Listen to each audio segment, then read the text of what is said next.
preside temporarily until the board chair is elected. Now, I'll ask you to stand for the Pledge of Allegiance. I pledge allegiance to the flag of the United States of America and to the republic for which it stands, one nation, under God, indivisible, with liberty and justice for all. Thank you. You may be seated. Next is the adoption of our agenda. May I have a motion to adopt the agenda? So moved. Second. Okay, all in favor?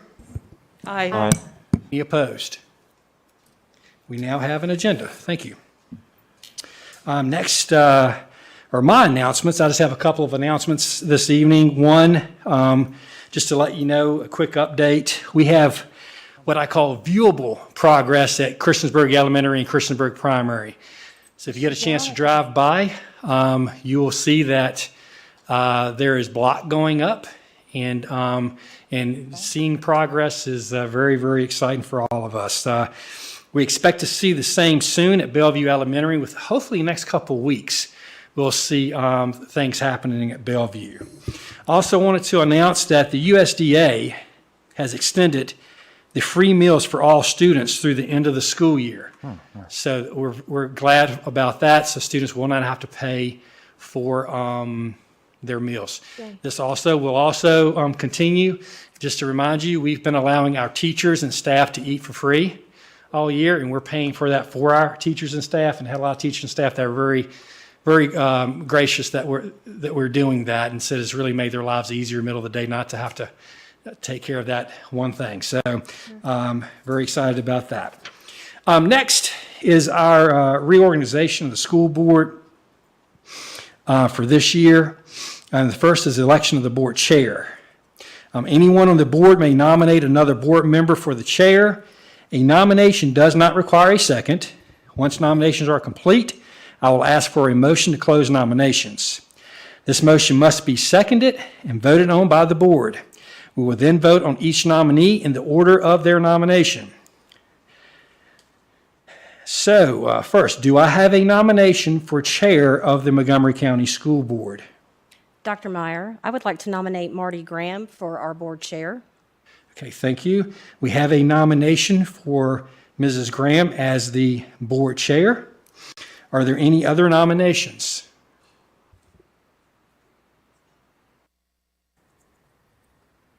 All right, hearing none, may I have a motion to close the nominations? So move. A second? Second. Did I hear second? Mr. Chewbacca. Second. Okay, all right, thanks. All in favor? Aye. Aye. Any opposed? Aye. All right. We will now vote on nominees. We'll now actually vote on the nominees. Our first nominee and only nominee was Marty Graham. Ms. Drake, can we have a roll call?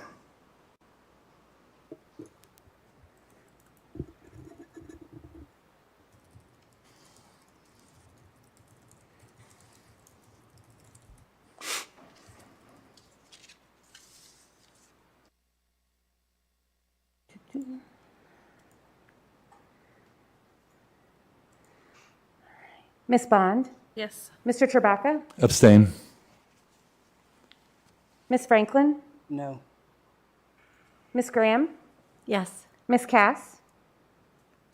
Abstain. Ms. Karan? Yes. Ms. Parton? Yes. Motion carries. Okay. So the ayes have it, and Ms. Graham is elected chair of the Montgomery County School Board for 2021.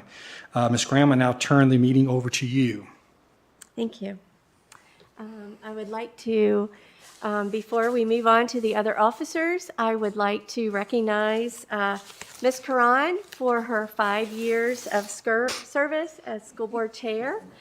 Ms. Karan visited schools, attended almost every academic, art, theater, music, sports activity at most all schools. She served as the governor's school liaison, participated in dialogue on race, and certainly did a lot of continuing as a school board member. Her passion for equitable education for the students in Montgomery County is unparalleled, and her work to build a cohesive school board was done with grace and compassion. Thank you, Ms. Karan, for all.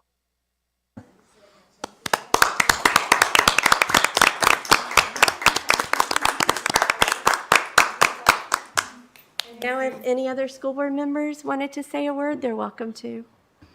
Yeah, I'd like to add my thanks to all the work that you've done, Ms. Karan.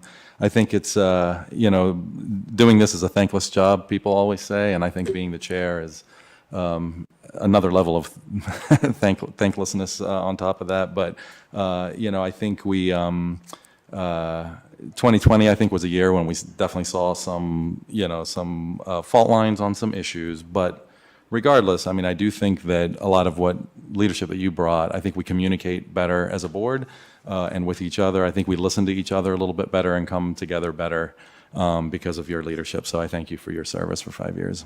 Thank you so much. I appreciate. Go ahead, Ms. Martin. Goodman, you have given tirelessly of your time and your resources for the last 5 years as our chair. I just want you to know how proud and how humbled I am to have had you as a chair during my first term as a board member. And I want to personally thank you for all of the endless phone calls, all of the information, all of the help that you have provided me over the last 3 years. I appreciate you more than you know. And I want to also thank you for serving all of our students, our faculty, and our staff, again, with grace and compassion, as Marty stated. And I just feel as a board, we've been very fortunate to have you showing your grace. This has been a very challenging year behind us. We probably still have a very challenging year ahead. So thank you for your wisdom and your decision-making and your professionalism, and I truly appreciate your service. Thank you. Thank you so much. I appreciate. Yes, ma'am. Goon and I can't turn around and talk at the same sorry. time. So since I'm in my new chair, Hopefully one day we're going to be together again. exactly, and I'm going to take my mask off for just a minute while I say thank you. I concur with everybody and what they've said, and how much I've enjoyed not only being on the board with, as you being a chair, but also some of the VSBAs, some of the NSBAs we've enjoyed. Just having had dinners and conversations and learning how to be better board members. I appreciate your time, and it'll be nice just to be a board member with you. Once again, we've done that before. I'm excited about that. Thank you again. Thank you. Anybody else want to before we move on? Okay. Well, thank you all so much. It has been honor and pleasure, that's for sure. And I'm looking forward to serve as a board member and see how it is, whether I know how to do it or not. We'll see. You will be fine. Okay, to continue the reorganization of the school board, we will elect a vice chair. As with the election of the board chair, anyone on the board may nominate another board member. A nomination does not require a second. Once nominations are complete, I will ask for a motion to close nominations. This motion must be seconded and voted on by the board. We will then vote on each nominee in the order of their nomination. Do I have a nomination for the vice chair of the Montgomery County School Board? Madam Chair, I would like to nominate Ms. Penny Franklin as the vice chair. I think. Thank you. Are there any other nominations? Hearing and seeing none. May I have a motion to close nominations? So moved. Second. Thank you. All those in favor? Aye. Aye. All opposed? We will now vote on the nomination of Ms. Franklin for vice chair. Ms. Drake, can we have a roll call, please? Yes. Mr. Trabaka? Yes. Ms. Franklin? Yes. Ms. Graham? Yes. Ms. Cass? Yes. Ms. Karan? Yes. Ms. Parton? Yes. Motion carries. Thank you.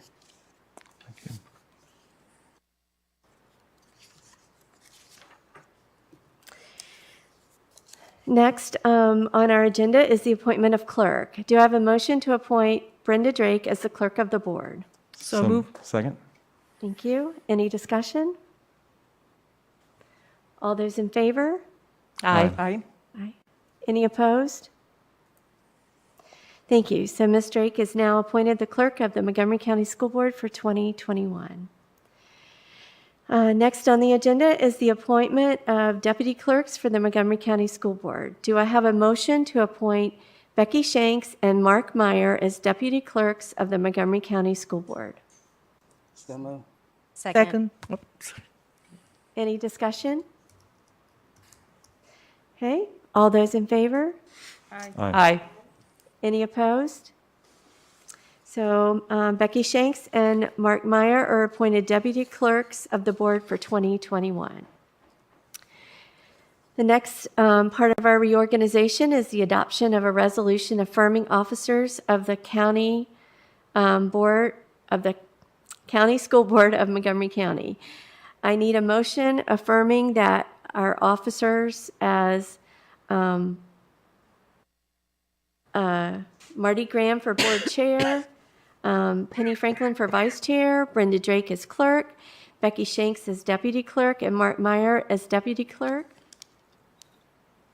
So moved. Second. Any discussion? All those in favor, say aye. Aye. Aye. Any opposed? Okay. The next part of this reorganization is the board committee appointments. Historically, the board chair has made appointments or sought volunteers for other committees and boards. As a reminder, board members will no longer serve on superintendent committees, as advised by our attorney. This includes the calendar committee, the insurance committee, and the safety committee. As board members, we vote on the actions of these committees, so it is a conflict of interest for us to serve as committee members. This year, committee appointments include 2 members for liaison to the Board of Supervisor, 1 VSBA voting delegate, 1 VSBA alternate, 1 liaison to the Southwest Virginia Governor's School, and up to 2 liaisons for the Educational Foundation. If the board is okay with this, I will go ahead and list who was on these committees next year, and you can say yay or nay as to whether you would like to continue that service. The Board of Supervisors liaison, of course, will change. That will be chair and vice chair, so Marty Graham and Penny Franklin. The VSBA voting delegate is currently Ms. Parton. Do you want to continue with that? Yes, ma'am. Okay, Absolutely. great. And the VSBA alternate is Mark Chewbacca. You go with continuing? great, thanks. Okay. The Southwest Virginia Governor's School is Gudin Karan. I'll be happy to continue. Great. The Montgomery County Educational Foundation is myself and Sue Cass. Sue, would you like to remain on that? Sure. Okay, great, thank you. The Town of Christiansburg liaison is Jamie Bond and Dana Parton. Are you guys still okay with continuing that? And then Town of Blacksburg liaison is Sue Cass. Are you good with continuing that? Yes. Okay, great, thank you. Madam Chair, I'm wondering, I would also, I don't know if it would make Ms. Cass's job easier or harder, but I would also be willing if, if she desires, since we have two of our members for the Town of Christiansburg liaison and 2 for the Board of Supervisors, I'd be happy to join Ms. Cass to be Town, not the board. Town of Blacksburg. Town of Yes. Blacksburg. You said board of Christiansburg. You meant Town of Blacksburg. Town of Oh, Blacksburg. no, well, I guess I was saying that we have two members for each of those boards, gotcha, except gotcha. for the Town of Blacksburg. So I'd be willing to add myself to that if it's the will of the board and the will of Sue. So, Sue, you're good with that? I'm sorry, I assumed that from your eyes. Aye. Okay, sounds great. Telling So, you, telling so I guess we don't need to do any vote on. Oh, we do? We I do missed- vote on those committee appointments. So if we can have a motion to approve the committee appointments, and I can read those for you. Board of Supervisors Liaison, Marty Graham and Penny Franklin. VSBA Voting Delegate, Dana Parton. VSBA Alternate Delegate, Mark Chewbacca. Southwest Virginia Governor's School, Gudin Karan. Montgomery County Educational Foundation, Marty Graham and Sue Cass. Town of Christiansburg Liaison, Jamie Bond and Dana Parton. Town of Blacksburg Liaison, Sue Cass and Mark Trabaka.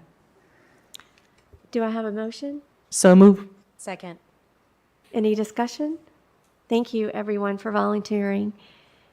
All those in favor? Aye. Please Aye. say aye. Yeah. Great.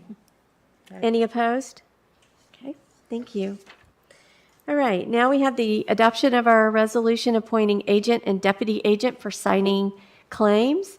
I need a motion to adopt a resolution authorizing the superintendent and, in his absence, the assistant superintendent of operations to serve as agent and deputy agent for signing claims. So moved. Second. Any discussion? All those in favor? Aye. Aye. Aye. Any opposed? Okay. Do I have a motion to appoint the deputy superintendent as the primary superintendent designee, and in their absence, the assistant superintendent for operations as the secondary superintendent designee? So moved. Second. Any discussion? All those in favor say aye. Aye. Aye. Any opposed? Okay. The next is schedule meeting dates, time and location. Our next item is to set the meeting dates, times, and locations for the year. The meeting calendar provided in board docs includes our regular first and third meetings and our budget planning meetings. Do I have a motion to approve the 2021 meeting calendar as presented? So moved. Second. Thank you. Any discussion? All those in favor say aye. Aye. Aye. Any opposed? The next is the adoption of hiring practices resolution. Do I have a motion to adopt the revised hiring practices resolution? This year's revisions include the focus on diversity in our hiring practices. So So moved. moved. Oh, second. Any discussion? Okay, all those in favor say aye. Aye. Aye. Any opposed? The next is the adoption of the board procedures, code of ethics, and standards of conduct. Annually, the school board revisits the board procedures, standards of conduct, and code of ethics, as noted in policy 1-1.6. Do I have a motion to reaffirm this policy? So moved. Second. Any discussion? All those in favor say aye. Aye. Aye. Any opposed?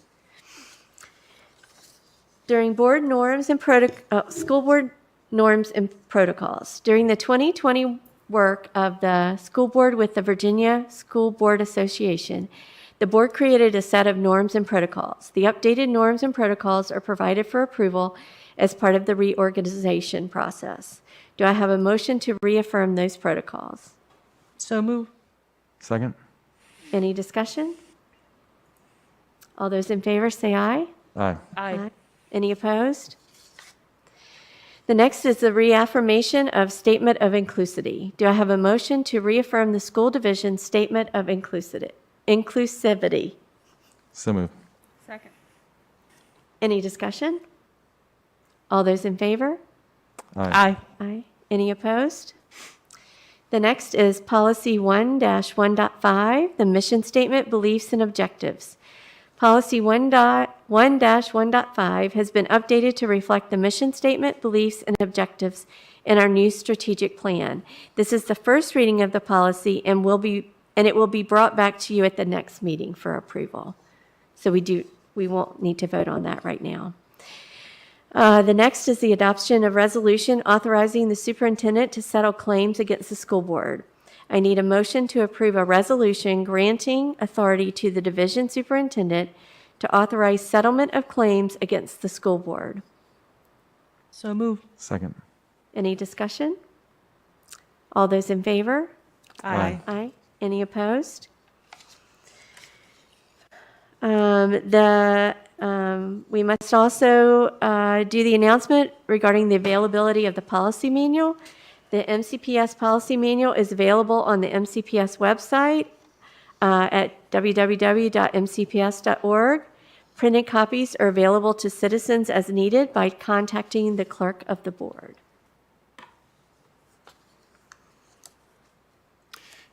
At this time, I will hand it back over to Dr. Meyer for our awards honors, awards, and recognition. Okay, thank you, Ms. Graham. Tonight, we recognize Shawsville Middle School for receiving the SIM Impact Award. Mr. Pauly is here to tell us more about that award.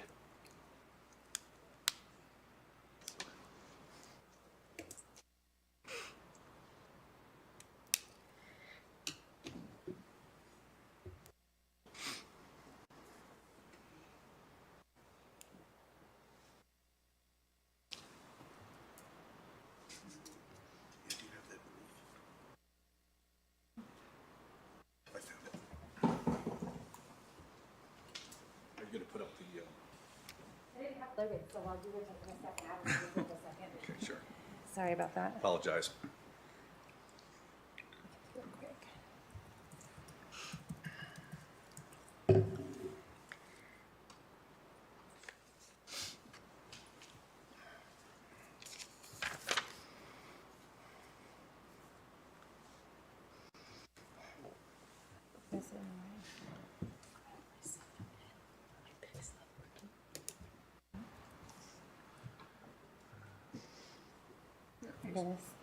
Thank you. Thank you, Ms. Drake. Madam Chair, members of the board, Dr. Meyer, it's my pleasure this evening to talk with you about the SIM Impact Award that was presented to Shawsville Middle School. The SIM Impact Award is presented by the University of Kansas Center for Research on Learning and the Professional Development Research Institute to schools or school divisions that have widely adopted many components of the strategic instruction model and that have carefully gathered data related to their efforts. Shawsville Middle School is the recipient of the 2020 SIM Impact Award in recognition of the school's efforts to take serious challenges in improving literacy and learning among their students.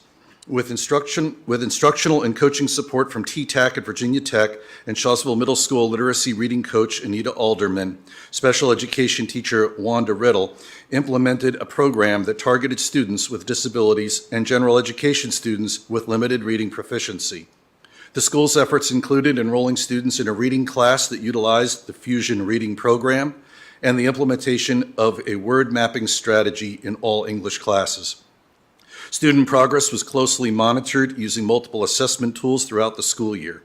After year one, students in the first cohort gained an average of 46 to 54 Lexile points. After year two, these same students gained an additional 83 to 97 Lexile points. Students in the second cohort gained an average of 180 Lexile points over a 2-year time span. The percentage of students with disabilities who are proficient on the reading SOL test has increased 13% since 2016-2017. These effective strategies have become part of the fabric of Shawsville Middle School. Shawsville Middle School will continue to expand reading comprehension strategies to meet the needs of students with limited reading proficiency as part of future school improvement plans. It's my pleasure this evening to tell you about this award. Mr. Hipple, the principal, and Mr. Keith, the assistant principal, are pictured up there with a photo of the award since they couldn't be here with us this evening, and some quotes from some of the folks from the SIM Impact folks who worked with them. It's my pleasure to present this to you. Thank you.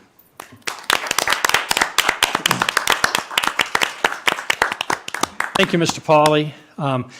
Just real proud of what they're doing at Shawsville Middle School. They're doing amazing things out there. In fact, I usually don't say this much. You may not never hear me say this again. We were upset that they couldn't take SOL tests last year at the end of the year because they were going to be accredited. There's no doubt in our minds. I mean, they were, the data we were getting back, those kids are doing a great job out there. So we're just real proud of what that team of teachers and administrative staff are doing. So thanks to all of them.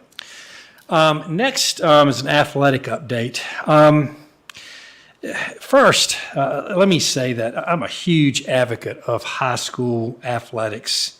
They've been a part of my entire life. I was a 3-sport athlete in high school. I coached high school sports for 9 years while I was a teacher.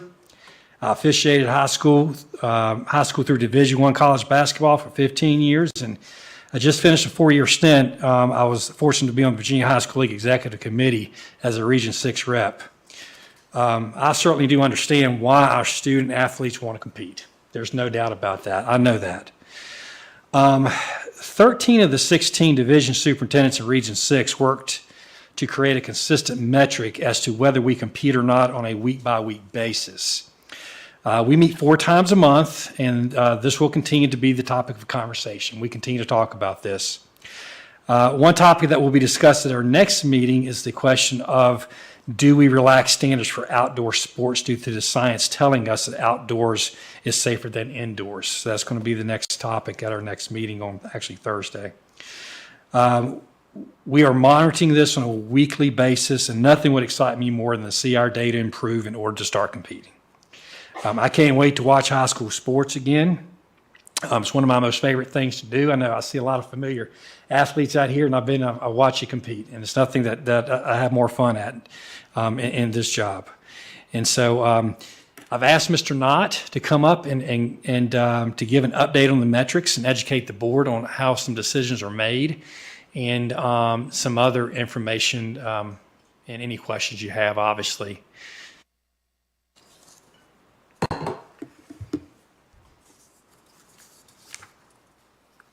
Thank you, Dr. Meyer. Just like Dr. Meyer, I am 100% in support of athletics. Quite honestly, when I started teaching, the only reason I did so was so I could coach, and I thought I was going to retire a teacher and coach and maybe an athletic director. I had no idea I'd move into a role such as this. So I love sports. I coached for 17 years. I served as high school and middle school athletic director for 15 years. And I served on the VHSL Executive Committee for 6 years. And had I not taken this position as HR director, I would have been the chair of the Virginia High School League this year. I'm not sure which would have been worse, to be honest with you. But I am actually really glad that I took this position. As Dr. Meyer said, we are both very vested in athletics, and we want to see our teams and our student athletes compete. To give you an update, the presentation that I am going to share with you tonight is, presentation I'm going to share with you tonight is very similar to the one that I presented to you on the 1st of December, but I wanted to expand on that one just a little bit to help everyone understand the metrics that we're using to determine week by week whether we're going to be able to play and what phase of practice we will be in. Going back, the VHSL created guidelines for return to play and for participation, and we have worked with our athletic directors who worked with our coaches to make sure that we are following those guidelines. These guidelines provide for modifications to athletic and academic activities, hopefully to decrease the potential for any of our student athletes, coaches, administrators who are involved in the activity or sport to not contract COVID. The VHSL received input from the NFHS, the National Federation of High Schools, which we are a member of. The state of Virginia is a member of that organization. From their SMAC committee, which is their Sports and Medical Committee and Athletic Trainer Committee. The NCAA, the VDH, all kinds of organizations to help develop the return to participation guidelines. And these are sport specific. There are some general pieces to it, but then they are sport specific. They tell you for basketball what you can do, for wrestling what you can do, for indoor track what you can do. And so we have instructed our coaches to follow these, and I think our coaches are doing a really good job with that. We did decide to require masks, and that was because of the governor's order, Executive Order 72. When that originally, when the VHSL originally saw that order, masks were going to be a mandate. The day the order actually came out in writing, there was some wording in that that did not allow the VHSL to mandate it, so they rescinded that mandate. But based on the recommendation of the Virginia Department of Health and the American Academy of Pediatrics, the VHSL strongly encouraged the use of masks for practice and for competition. As a school division, we looked at the research that's recent, some as recent as the beginning of November, that shows that wearing masks does not inhibit oxygen intake or CO2, getting rid of CO2 significantly. Sure, there's a mental piece to wearing the mask and a discomfort. That's something that's not usual, something that is not a normal piece to everyday practice. But we felt like in order for our student athletes to have a chance to be able to play, wearing the mask might give them that chance. So we made it a mandate for Montgomery County. You know, we have coaches who are teachers for us, and not only do we have to think about our student athletes and their safety, we've got to think about our coaches, we've got to think about game personnel if we're allowed to play games, we've got to think about our administrators who are there working the games, and provide a safe environment for them as well. You know, I have talked to some coaches, and we've got coaches who have real concerns about playing. They're scared of taking COVID home to their parents because they get it from their team, their parents or their children, their families. And then we've got coaches who are on the other side of it. They really want to play. So it's not an easy call, but we feel that wearing the mask allows for that protection for not only our student athletes, but all the adults involved as well. As Dr. Meyer mentioned, Region 6 superintendents, which you can see there, the list of all the school divisions that are part of that, they came together and agreed to a return to play criteria that included looking at 7-day and 14-day metrics that are on the VDH website. They're the school metrics. These metrics talk about the burden, how difficult or how heavy the burden is for a locality, and they talk about the percentage of positivity, and they talk about the number of cases per 100,000 residents in localities. And so we look at those three numbers, and I've been keeping track of those numbers since we started this. And our numbers have not been, and our burden have not been at a level where we could compete based on the return to play criteria that Region 6 superintendents agreed upon. There is a clause in there that if our burden is on the way down for a 14-day period that we could then consider to play. There's also a clause in there that if there is a significant impact in our community due to, say, a nursing home that is causing the burden to be higher, we can work with local health department and determine, yes, we could go ahead and play. This chart here is from December 31st. You can see Montgomery County is right here, and we're in this darker blue. That means we're in a high burden area consideration. We're in high burden consideration. We're not at a place where we're trending down in our metrics.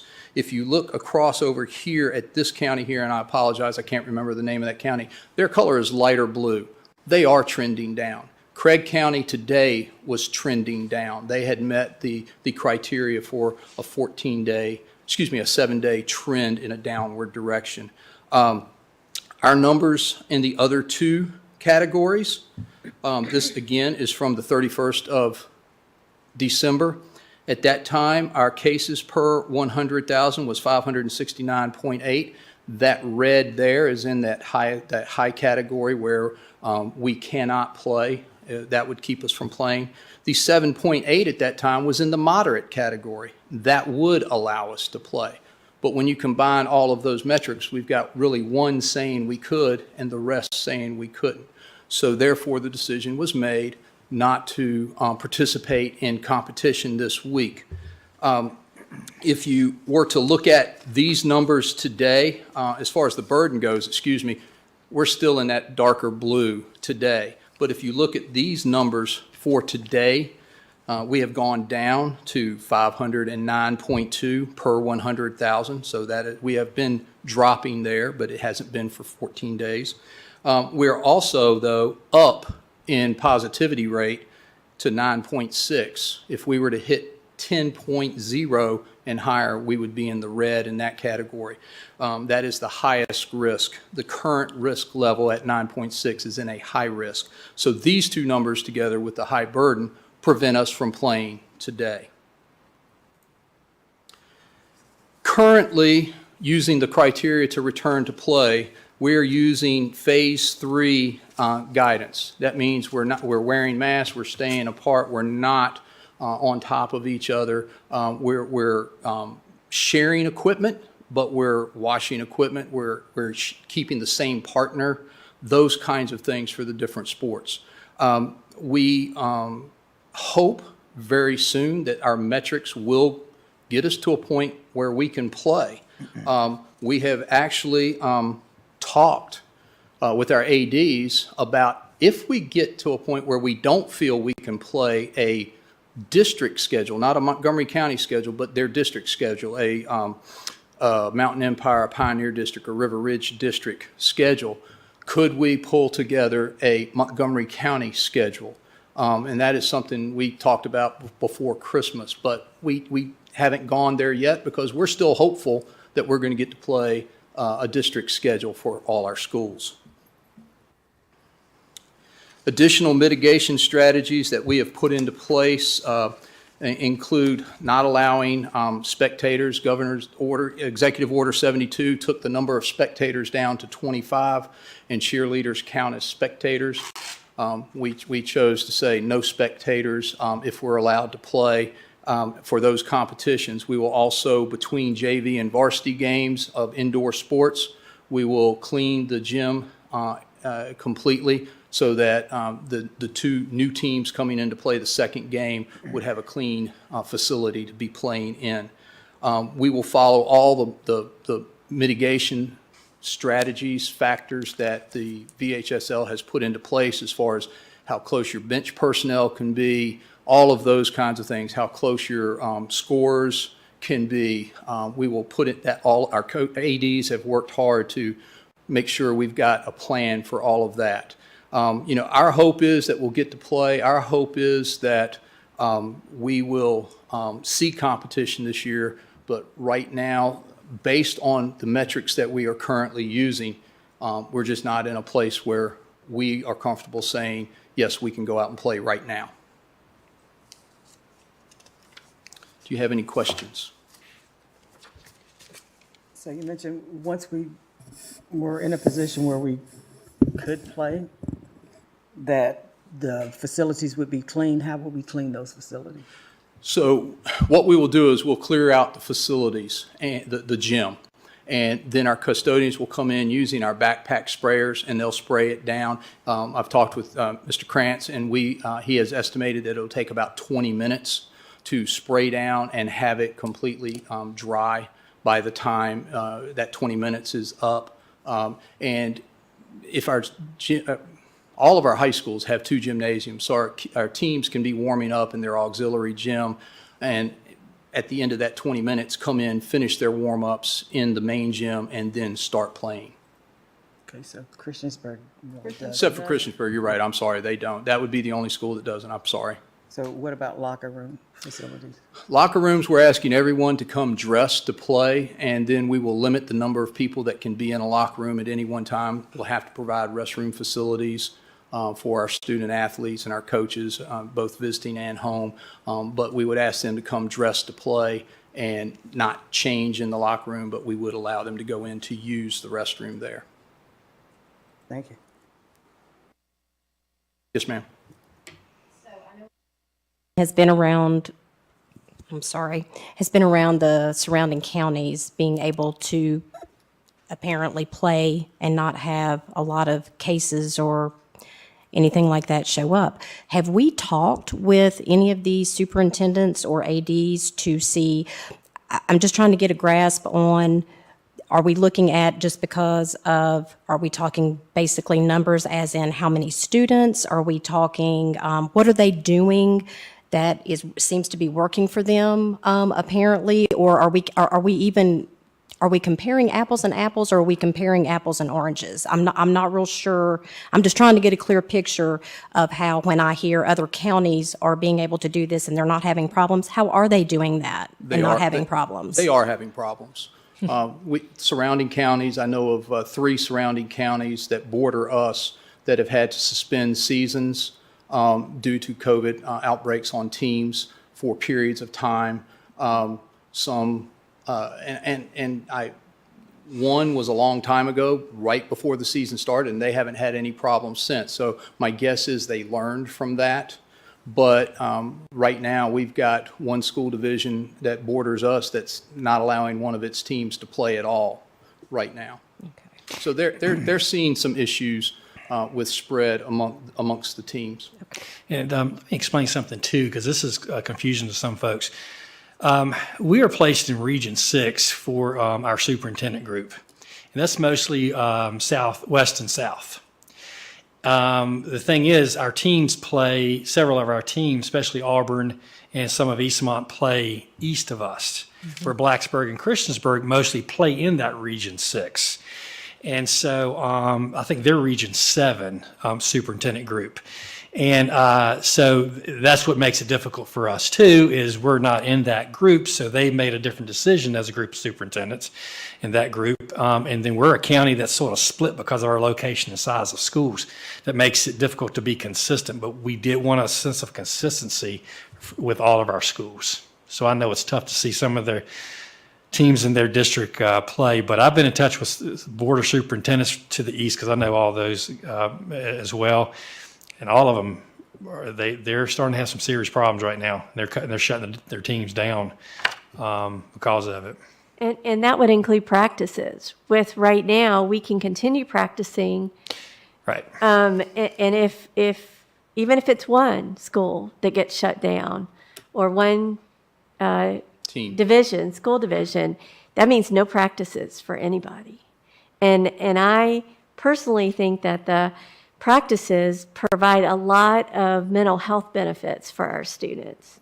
Yes. And I would hate to see that have to go away because we weren't being safe. Right. And I'll say this, we were the first region in Region 6 to allow practice. And we did that by allowing the stipends for coaches back in the summertime. Because we knew it was important to get kids in and get them active, and that makes a huge difference to be with their teammates at least. And so we were the first ones to actually do that. And so, but I know, it is it's not fun to practice a lot and then never get that game. I understand that when you keep practicing and practicing, never get on the floor against somebody and compete, and you get tired of playing your teammates every day. And I understand that. But of course, there's some caution that we have to take at this time. Danny, I have another quick question. Yes, ma'am. I know that other counties have allowed risk assessments to be done, giving more options to families and parents about letting their children play. Have we even thought about, I know there's been some type of waivers in some counties of eligibility or of liability that would give options to families who maybe felt that they, could play or would want to play, that would release us from any type of, and I know some of those have been in practice. I don't know if we've even considered that or if that's even anything we can consider at this point. But I was just curious as to if there has been any discussion on that issue as well.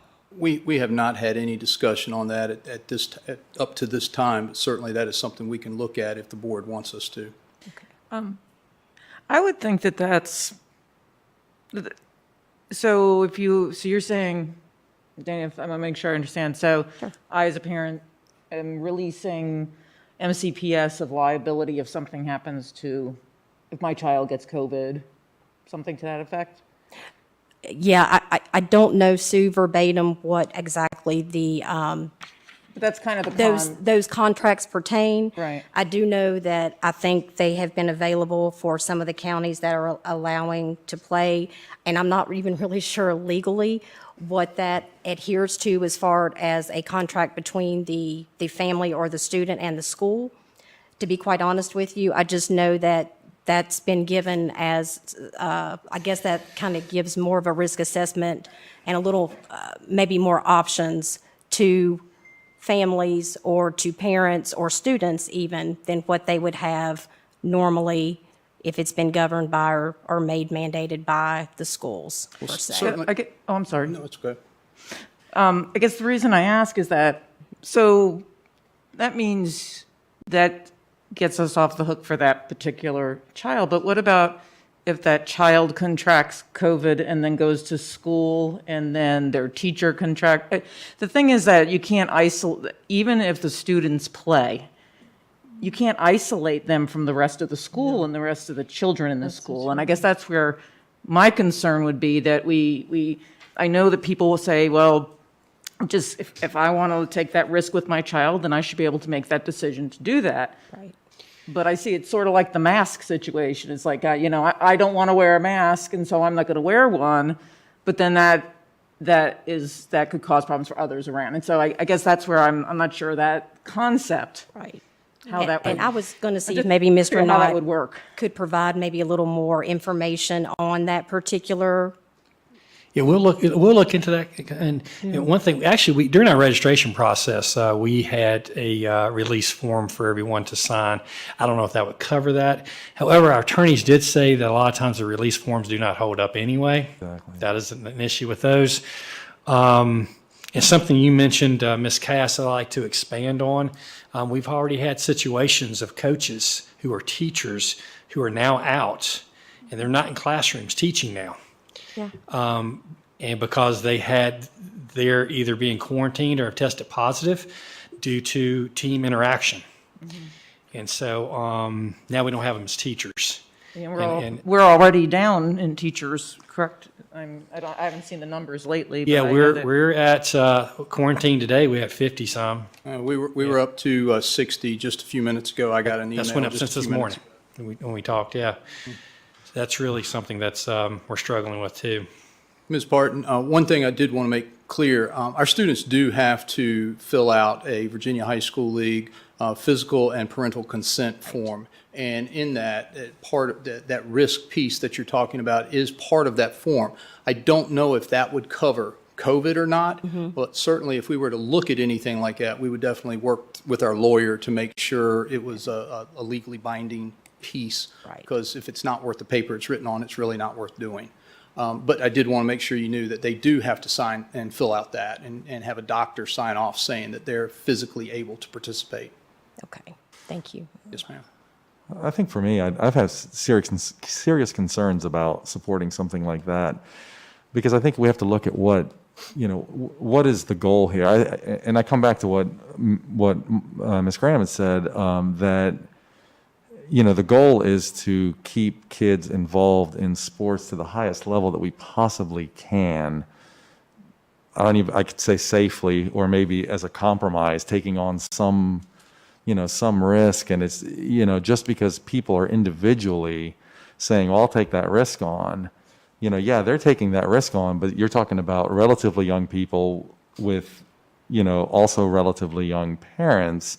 The real problem is the spread of the virus in our community, in our counties, in the areas, and that's kind of out of control right now across the country. And so I think we all have to kind of buckle down on that. So this idea that, me signing a waiver for my kid and taking on that risk is somehow a solution to this problem, I think it's really problematic for me. I think when you see, that especially younger children and possibly even teens are, and college students even, are asymptomatic vectors for the virus, that, you're really just, you're not really taking the risk on, you're just passing it on to other people in the community. I'd have a problem with that.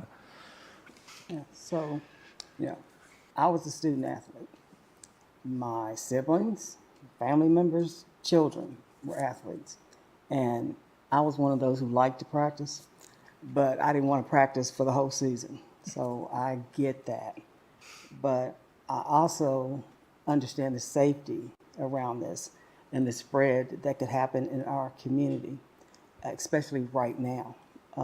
So as torn as I can be about, I want to get on that court, I want to get on that track, right? I want to see who I can beat, right?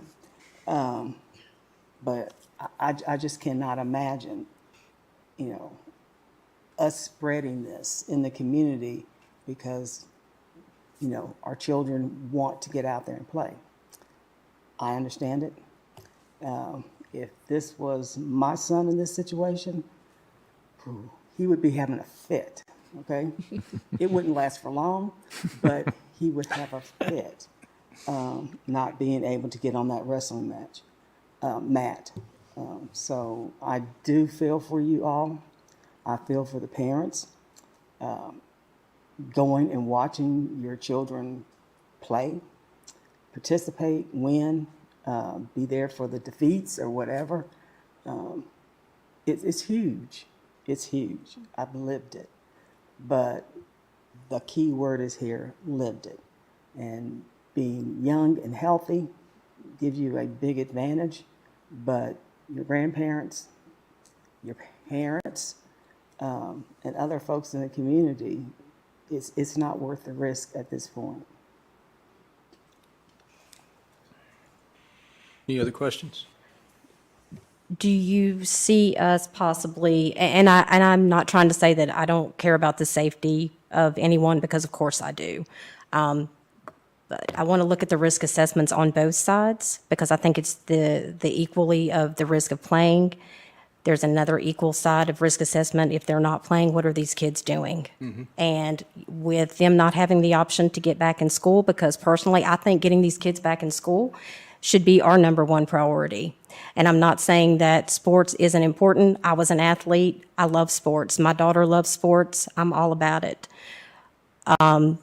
If there's any way that we could possibly come to some kind of safe compromise between parents and students and possibly our faculty, staff, or coaches, because we can't play games if we don't have our coaches and we don't have our, umps, and we don't have those type of people.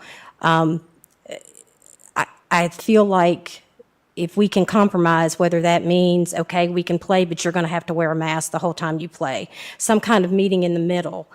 I'd like to think that hopefully maybe we can work towards that point and try to see, at least say we made our best effort and what we can do to try to get these kids back to doing what they love and what some of them are counting on is maybe their only way to college, possibly. Certainly, that's our desire too. We really do want to see our student athletes participate and be able to play. This is 37 years of working. This has probably been the most difficult, decisions I've had to make. Thank goodness for Dr. Meyer's guidance and support and help. Sure. But this is not fun. No, And I my can job has attest to been that. I fun up agree with until you this. 100%.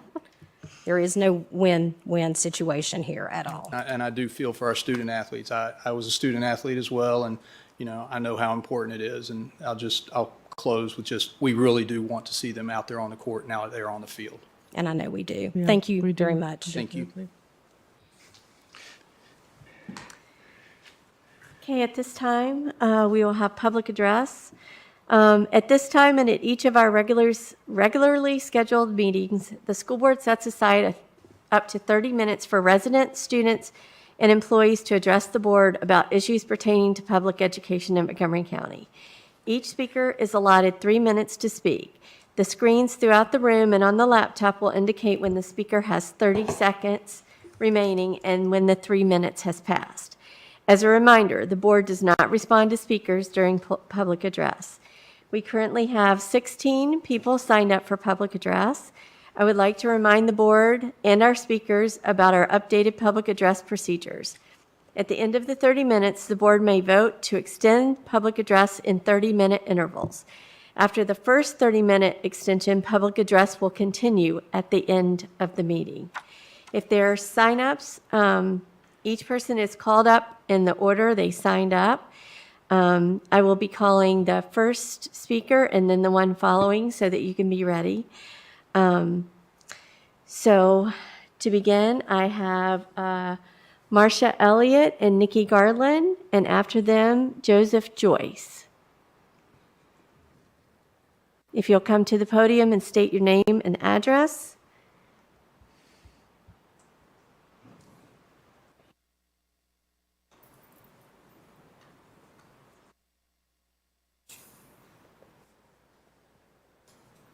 I guess, Mr. Joyce, if you want to come on. Thank you.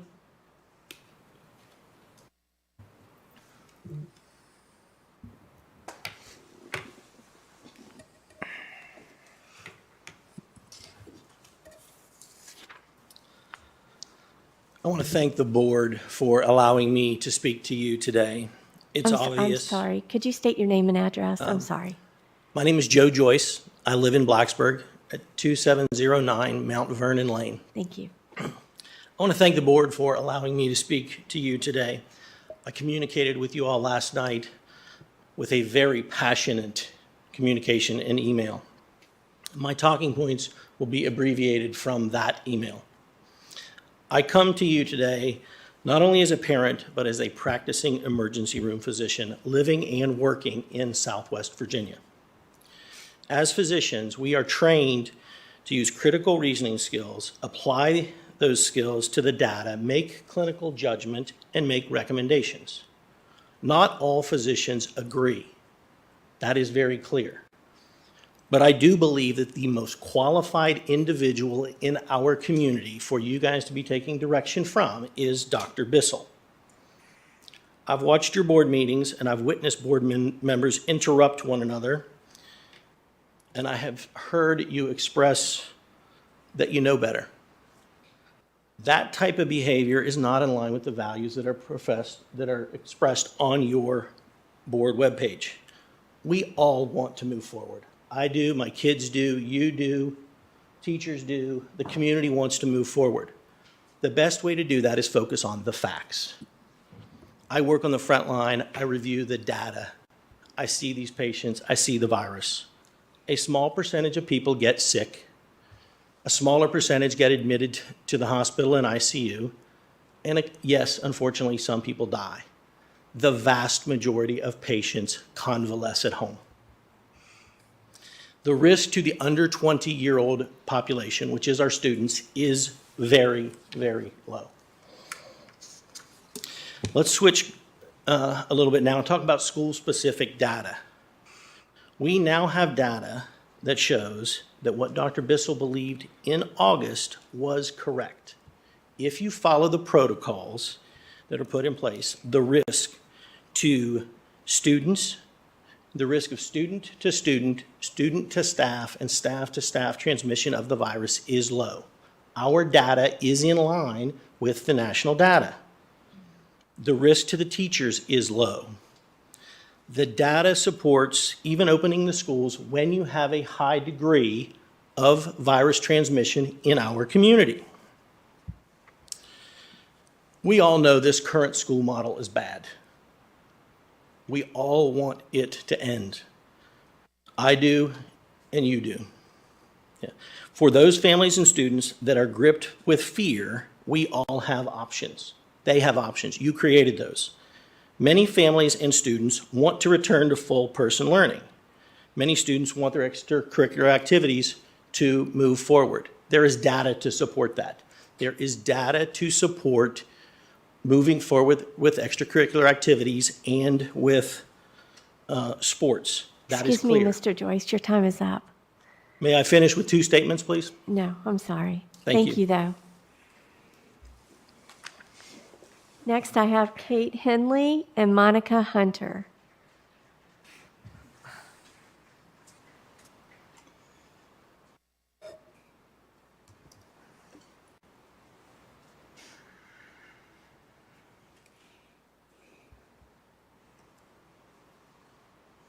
Just state your name and address, please. Hi, my name is Kate Henley. I live at 980 Beaver Drive in Christiansburg, Virginia. First, I want to thank you all for letting me come in and speak this evening. I'm speaking basically in regards to my son and the other seniors across the county. This is their opportunity to showcase themselves. They didn't get a spring, they didn't get a summer. NCAA rules have changed. They're not allowed to go face-to-face. They don't get to go visit campuses.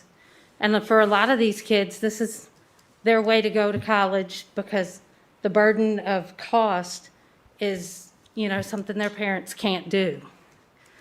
I have a son in college already.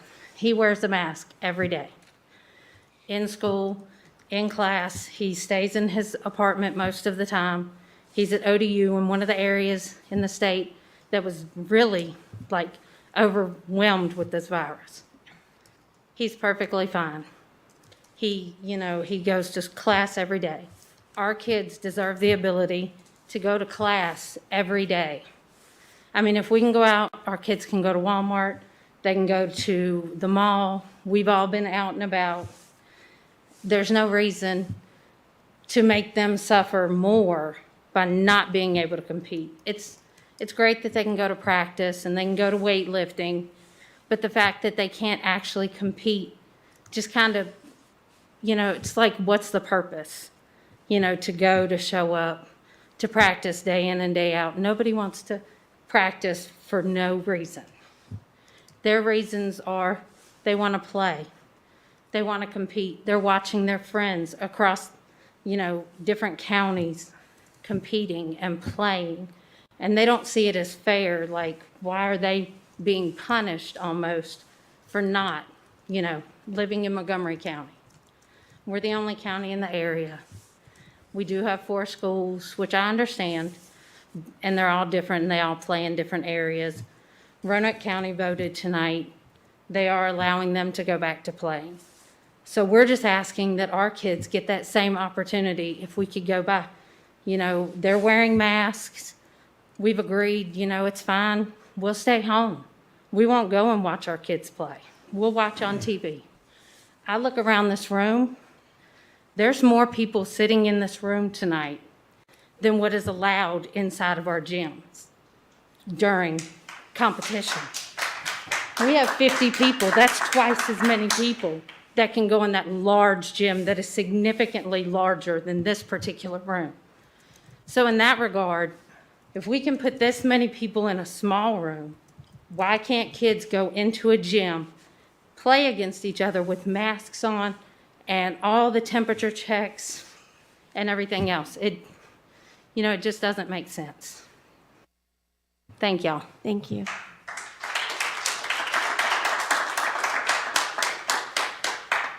After Ms. Hunter, I have Brian Sutphin.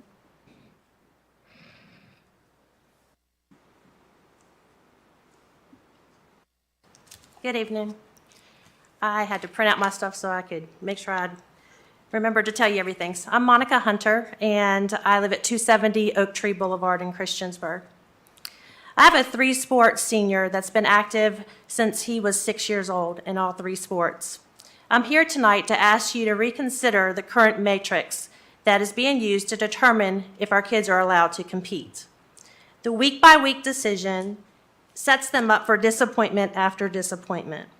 Our students and coaches have done everything asked of them in compliance with this mitigation. Masks, sanitation of equipment, temperature checks. I would venture to say that students that have jobs and work with the public are probably at more of a risk of getting COVID than our student athletes. MCPS uses engage, encourage, and empower as a tagline. This is exactly what sports do. Another point that I want to bring to your attention is an equity issue.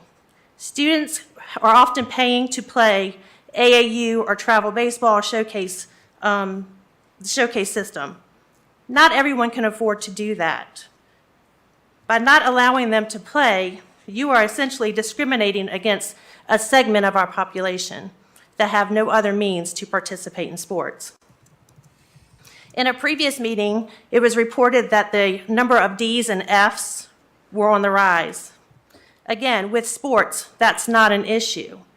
Student athletes are required to maintain passing grades. They are held accountable by their coaches and their teammates to perform in the classroom. I serve on the advisory committee for our secondary education and would like to read a message from Mr. Brad Epperly, which I think you all know is a Blacksburg parent and the director of our Parks and Rec here in Christiansburg. He states, I urge each of you to take a step back and truly try to feel what these children are going through. While you were in school, I imagine a majority of you were involved in some type of extracurricular activity, sports, band, clubs, debate teams, and others. Think back to those times. What memories do you have? Do Do you remember the lessons that you learned? Do you remember the friends and experiences that you shared? Well, if you do, then you are getting something that today's students are not getting. Please don't let this continue. It can stop and have a new beginning. Our students and our communities need this more than ever. Please drop the current matrix and let them play. In closing, our athletes, our coaches, trainers, our athletic directors have been committed. MCPS, please be committed to them. Thank you. Thank you. After Mr. Sutphin, I have Aiden Guthrie.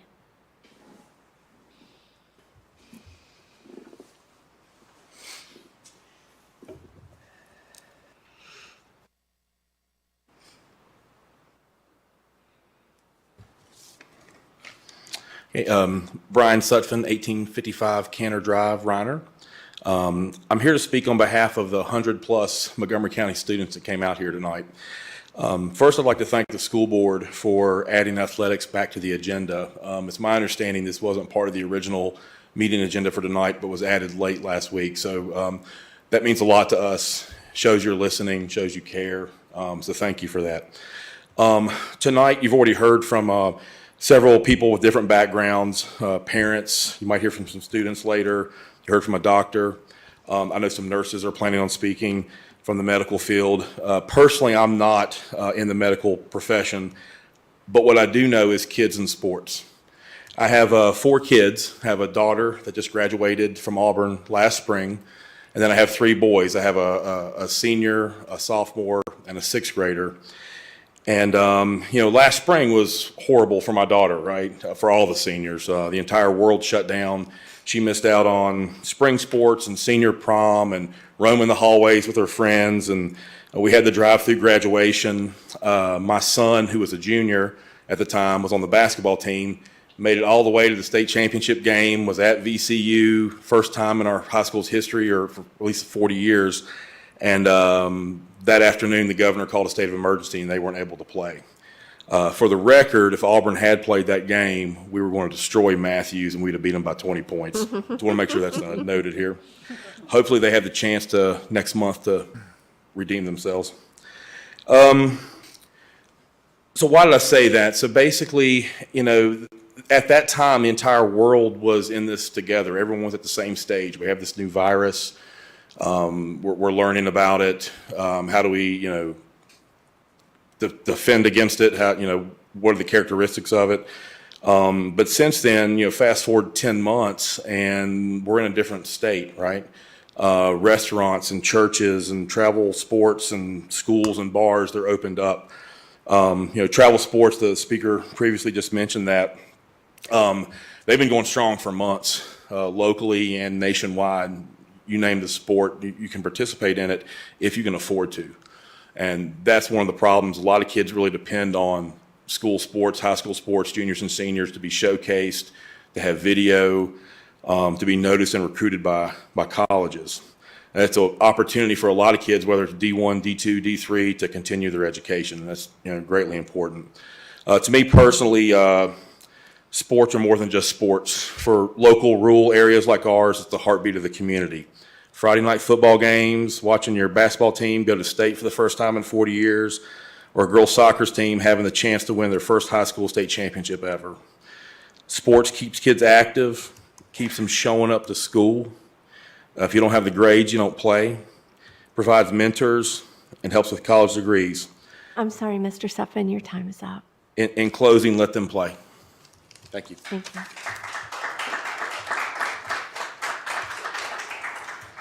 Ms. Drake, could you spray our microphone, please? Thank you.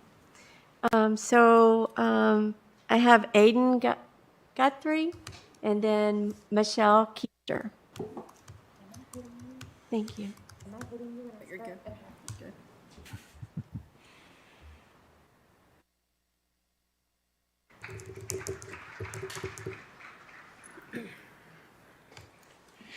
Didn't see an Aiden, so I'm Michelle Keister. Okay, I'm thank at you. 225 Windsor Drive in Christiansburg. I'd like to say I'm the parent of 2 teenagers that attend Christiansburg High School.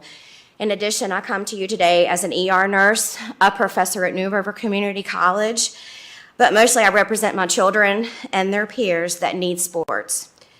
I bring to you that in 2018, suicide was the second leading cause of death in persons aged 15 to 24. The national vital statistics provided by the CDC reports that from 2007 to 2018, suicide committed by persons aged 10 to 24 increased by 57.4%. The United Health Foundation reported in 2019 survey that 18.8% of high school students considered suicide and 8.9% attempted this. Outside of what we think are normal risk factors for suicide thoughts and attempts, two of the big things are lack of support and social isolation for these thoughts and attempts. If we put this on a local level, we have approximately 3,000 students between the 4 high schools. If we're looking at this, this means that 560 of these students, based on statistics, have had thoughts, and 266 have attempted. How can we as parents help them to not have these thoughts, have these feelings? Many times we think of being healthy as lack of physical ailments. And I can tell you that I've witnessed very sick people that have not had one physical condition. I've seen what depression, anxiety, social isolation, and lack of support can do to our youth. I've taken care of teens that have attempted suicide and have performed self-harm behaviors as an attempt as an outlet. Many children, adolescents, and teens get positive reinforcement, encouragement on the ball field, track, gym, and being part of a team. They have a sense of belonging and a sense of self-worth because that's where they get it from when they can't get it from home. We have to provide a balance for these students between their physical and their mental health. I get that COVID is real. I see it every time I step in the foot of the emergency department. I see death, I see the positive test, and I see the heartache. I also see members of our community choosing to go out to eat, choosing to go out of town, choosing to go to the store, choosing not to social distance, and sadly, choosing not to wear a mask.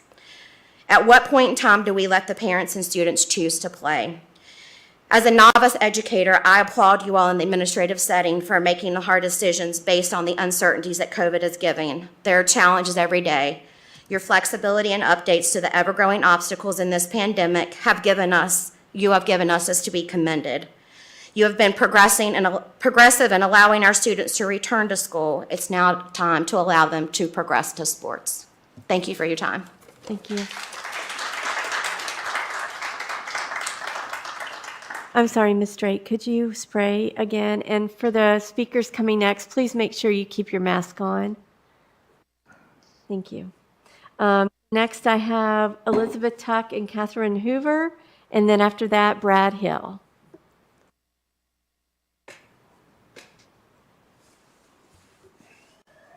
If you could state your name and address and make sure you keep your mask on, please. I'm Elizabeth Tuck. I live at 1825 White Oak Lane, Christiansburg. I'm Catherine Hoover. I live in Christiansburg, 1020 St. Clair Lane. My name is Elizabeth. I go to Christiansburg High School and play on the girls' varsity basketball team. My name is Katie. I go to Christiansburg Middle School and play for the Christiansburg High School's girls' basketball team. Sports are important to our community for various reasons. Some of these reasons are mental health, physical health, and learning how to work well with others. I understand sports are optional. Parents have every right to be scared of COVID-19 and to not allow their child to play sports. Some of these families are willing to take the risk and let their athlete do what they love while growing their character. Please let each family make their decision to let their player play or not. If we follow the guidelines that VHSL and the health department have given us, we can lower the risk of giving COVID-19. Mental health is a big concern, and some students rely on sports as an escape for the stresses of life. I know it gives me and Elizabeth something to look forward to and is the highlight of our day. We play because we love the sport and being with our friends. We have been practicing and doing open gyms since July. No one on our team has been affected. I've been playing AAU following the mask and social distancing guidelines given to us. None of my teammates have been sick with COVID because of us playing. I have played basketball before COVID-19, and I want to play during and after. Let me choose if I'm willing to take the chance. My team has followed the rules and guidelines you've given to us, and we will continue to do so. Find a way to let us play, please. Montgomery County, please let us play. Thank you. Have Brad Hill and then after that, Matt Simmons.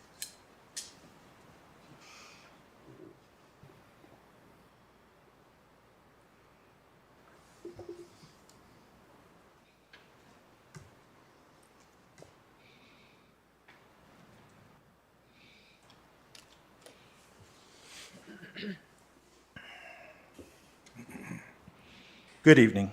My name is Brad Hill, and I live at 3855 Eagle Country Drive in Rhino, Virginia. I am speaking tonight concerning the recent plea to begin the sports seasons in Montgomery County. I understand many districts and school divisions in our area are playing or have recently reversed decisions to play. Now, having coached many sports, I am very much a proponent of athletics. I have personally witnessed the many benefits athletics provide our youth. I truly believe that playing sports can teach those involved wonderful life lessons. However, even though I'm a coach and proponent of playing high school sports, I am first an educator. Last March, MCPS made a decision to not hold all students accountable for work done in the last quarter of the year, a decision prompted by the sudden change to online learning in order to best help students adjust and cope with the closing of in-class instruction, a decision that at the time may have seemed wise, but now has come with unforeseen consequences. I'm here tonight to encourage MCPS to not make another decision that will have similar consequences. As I stated before, I'm a coach and a proponent of playing and playing now. However, and I stress this, be careful of the message you are sending to our students. Are sports more important than academics? I'm sure I know your answer to that question. Then knowing that answer, if it is deemed appropriate to put athletes on a court or mat, then we should also be willing to do the same in the classroom. What am I encouraging MCPS to do is to make it feasible for all athletes to attend every class every day as they would have before this pandemic hit. If it is okay to put these students in a competitive environment face to face, then it's okay to do what schools were built to do first, and that's to educate our children in person. I implore the board to have all athletes come in person every day. If it is in opposition to state mandates to do such, then I encourage you to fight with all your heart with the State Board of Education to make this work. Now, as I stated earlier, there are many benefits that can come out of athletics. But what I am asking you to do is not only fight to get them on the court or on the mat, but also fight to get them in the classroom. There are so many great repercussions that can come from this in a positive way for all students involved. Thank you for your time. Thank you. Okay, I have Matt Simmons and then Brian Taylor.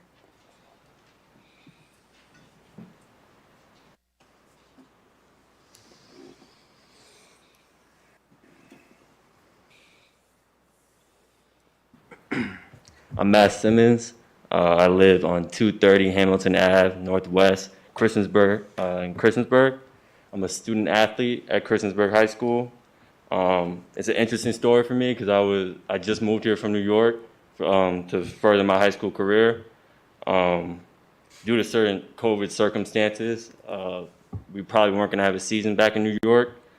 So I was relying a lot on the convenience of having a season here. This is a big year for all of us student athletes, juniors and seniors especially. I feel like it's been a really difficult time for everybody, but what's been keeping us together has been sports. It's, for me personally, it's the sacrifice I had to make. I've left a lot behind, a lot of family, friends, coaches, teammates, and I basically sacrificed the whole social element to try to increase my chances at playing at the next level, which is college.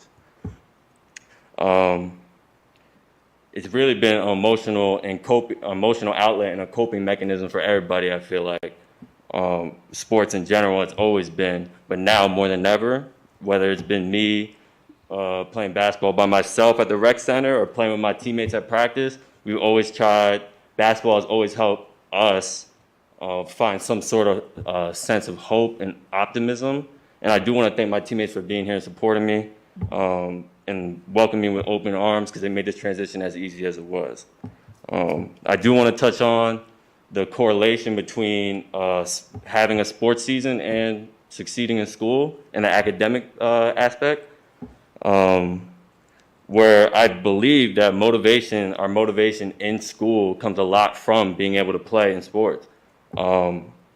Personally, this has been my best academic year by a significant amount because making the transition that I made, I really didn't have a choice to fail in this sense. So I needed, and we all know that getting to our dream school is more than just being succeeding in athletic performance, it's also academic performance. So I didn't really have a choice. I had to make my parents proud. They worked so hard for me, I got to pay them back. You know what I mean? Not everybody can pay for certain colleges that they want to go to, so scholarships are very important. I do want to thank all the teachers also at Christiansburg High School and administration for also making this transition easier for me. We all made it, all as a student athletes, made it this far, and we worked so hard. I feel like having our season would be the last piece of the puzzle,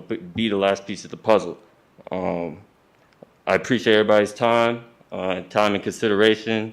MCPS, please let us play. Thank you. I have Brian Taylor and then Kelly Babcock.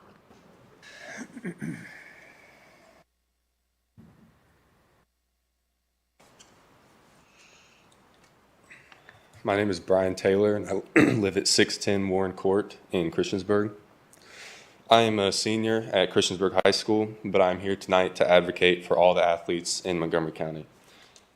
Please let us play the sports that we love. I am lucky enough to be able to afford to travel for wrestling, and I have also seen throughout the summer and fall that it can be done safely by following the COVID guidelines set forth by the states. However, there are many athletes that can't afford the expenses to travel, and not allowing them to play for their high school team is affecting them the most. It is also taking away opportunities for many athletes to excel and exceed beyond high school at the college level. There are many counties around us in our 3A state region that have already begun competing, including Pulaski, Radford City, Floyd, Botetourt, New Kent, Warren County, and Virginia Beach Public Schools, just to name a few. I personally would like the opportunity to compete my senior season, especially in the state wrestling tournament, where I've placed in the top 6 the past 2 years and hope to achieve my goal of being a state champion. I'm looking at possibly wrestling at the college level, and without the opportunity to compete my senior year, I may lose out on opportunities to wrestlers who are able to compete. I am here asking you today to please let us play. Thank you. Thank you. After Kelly Babcock, I have Colby Brown. Kelly Babcock?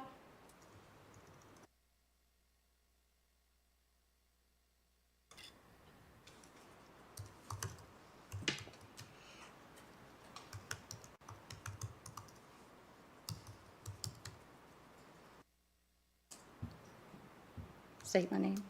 State your My name name's and Kelly. address. I know. State my name. My name's Kelly Babcock. I live at 1861 Augusta National in Blacksburg. I didn't know I was able to speak, so I quickly brought up the letter that I have actually sent you all. Maybe you read it. Okay, talk fast. Hi, my name's Kelly Babcock. My husband and I have 3 sons that are all student athletes, 2 of which are students still at Blacksburg High School. One is on the soccer team, also a diver and a swimmer for Blacksburg. My other one is a basketball player, and this is his senior year. We have been so frustrated and anxious over the last few months. We have a very strong connection to athletics and what is working and not working in our area. We completely understand the seriousness and the concern over spreading the virus, never to diminish the necessity for safety in our community. Regarding high school sports, another week of not playing? Why? We're following protocols as they are in the surrounding areas, yet we in the MCPS system remain bound to these unattainable numbers that have been put before us. While other kids have begun to gain a small semblance of normalcy again, ours remain unable to take the next step. The virus is certainly serious and incredibly concerning, but the Virginia Health Department and doctors, they're currently giving approval for athletic events in their plain sight as long as mitigation strategies are being followed. We're following them. How is that acceptable for areas with larger population and athletic attendance, but not recognized by our own athletic leaders, our own local leaders, excuse me? Allowing these kids to play sports right now should be of immediate concern and at the top of the list for our local leaders.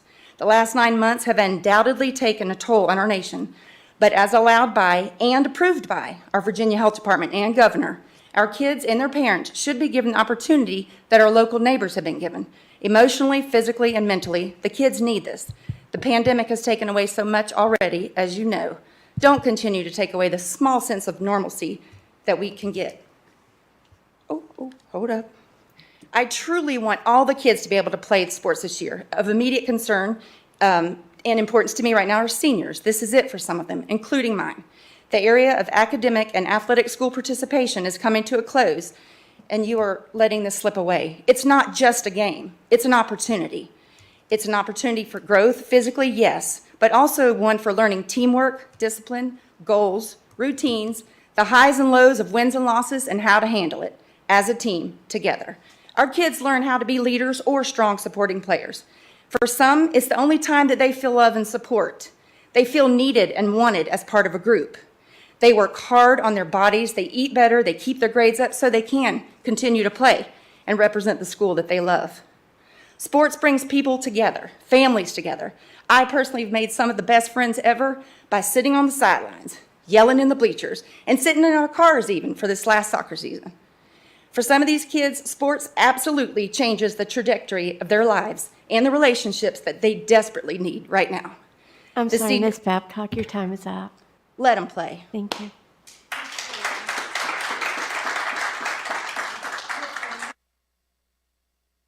I'm sorry, can you say that again? We've reached the end of the first 30 minutes. Okay. So we need to have a motion to continue for If the you want to next 30 entertain, minutes? if the board wishes to entertain a motion address for 30 minutes. I think we only have, just for information, 1, 2, 3, 4 left sign up, just so you can have the right information to make your decision. So I'll make do a I have motion. Make a motion that we allow the rest of the speakers to speak. Second. Okay, all in favor, say aye. Aye. Aye. Okay, we can proceed. So next I have Colby Brown, and after that, William Holloman.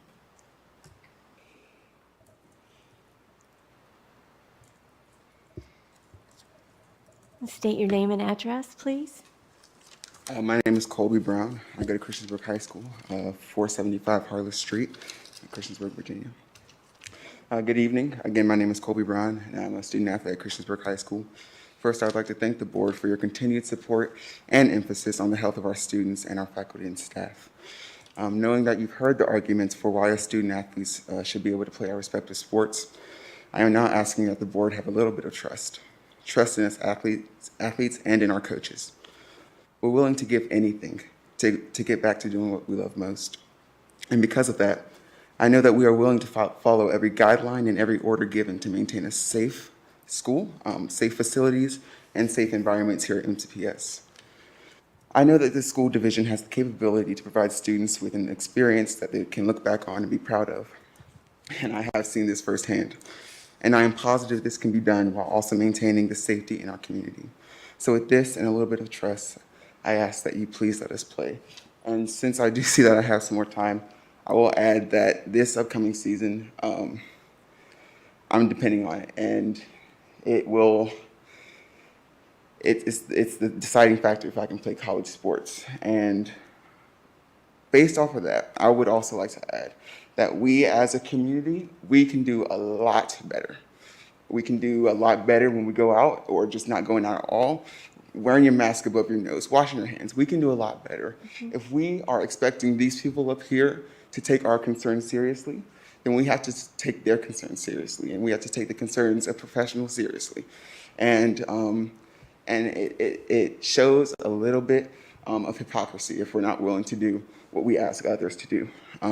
So with that, again, I ask that you all continue to take the student athletes' concerns seriously. And I mean, I know you guys can see how much we really want to play. And with that, again, I ask that as a community, including myself, we do a lot better in following the guidelines and concerns of professionals. Thank you. Thank you. I have William Holloman, and then after that, Mike Royal.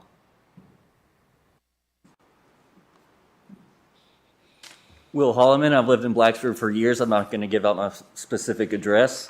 I'll start out by saying, sure, let them play. They have the option not to play if they have compromised family members. As teachers, we do not have that option. I'm a fourth grade teacher at Harding Avenue. I love my job there. I hope to work there until I retire. I come from a long line of educators. My mother was a teacher and administrator. My grandmother was a teacher. My grandfather was a principal. I loved hearing the stories of how he walked down the hall with a paddle in his hand. Different times then, as we are in now. Teachers are getting this virus more and more. Students are getting this virus more and more. Teachers and students are having to isolate from their families more and more. Many had to isolate through the holidays. I also had to isolate, and I will share that experience with you in a moment. Our schools are like petri dishes and incubators for many types of viruses, especially this one. We must go fully remote. It seems to be a near unanimous opinion among teachers.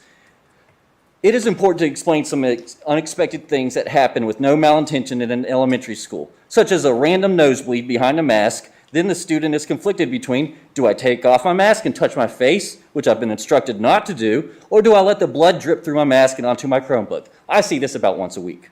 A cute little hand sneaking behind the mask to pick their nose and wipe their finger on a nearby surface. I could go on with examples. It's a natural instinct. Kids will be kids. They want to be close to each other. This is not an issue of student behavior. This is, if you think otherwise, or a teacher's ability to manage behavior, ask yourself if you've ever taught in elementary school. I had direct exposure at my school, and I had to be isolated in my basement. I cannot put into words the emotions of hearing your infant baby cry, and you can't do anything but listen. It was torture that will break any man or woman down. Thank you. Mike Royal and then Sandra Royal.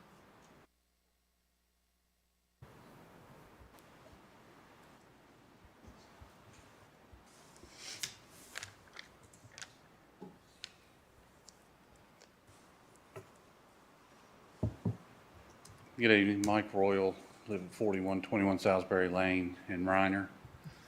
I'd like to talk about two aspects really of the sports discussions we're having here this evening. One being the safety that I have seen. We'll talk about that first. As some of the students have spoken before, they have talked about the ability to do the travel sports. Their parents have the means to allow them to do that. I am fortunate that I have been able to do that with my children as well. Since August, I have traveled to South Carolina 9 times to play basketball.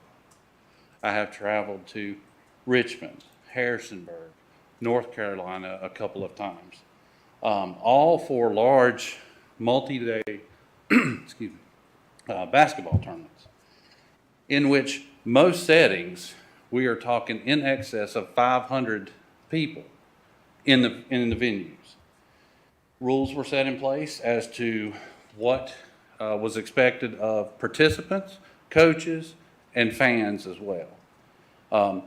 You were required to give email addresses and phone numbers in the event that anything should happen.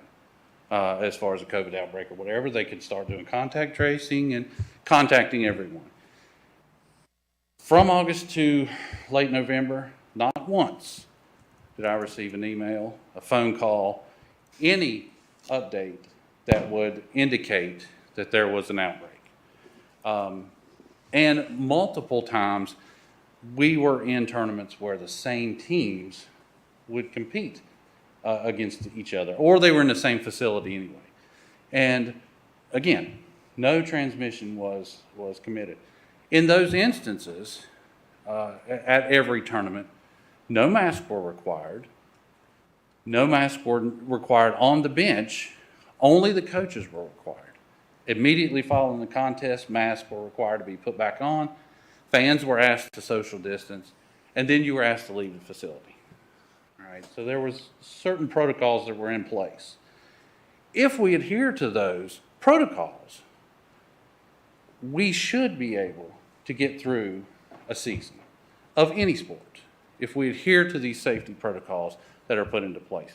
We've done it in places where we are requiring, or where many, many more participants and fans and so on were in attendance compared to the only 25 that we're allowing, plus the participants and coaches and so on. The second piece that I want to talk about quickly is... I'm sorry, your time is up, Oh, Mr. Royal. Sorry. Thank you. And now we have Sandra Royal.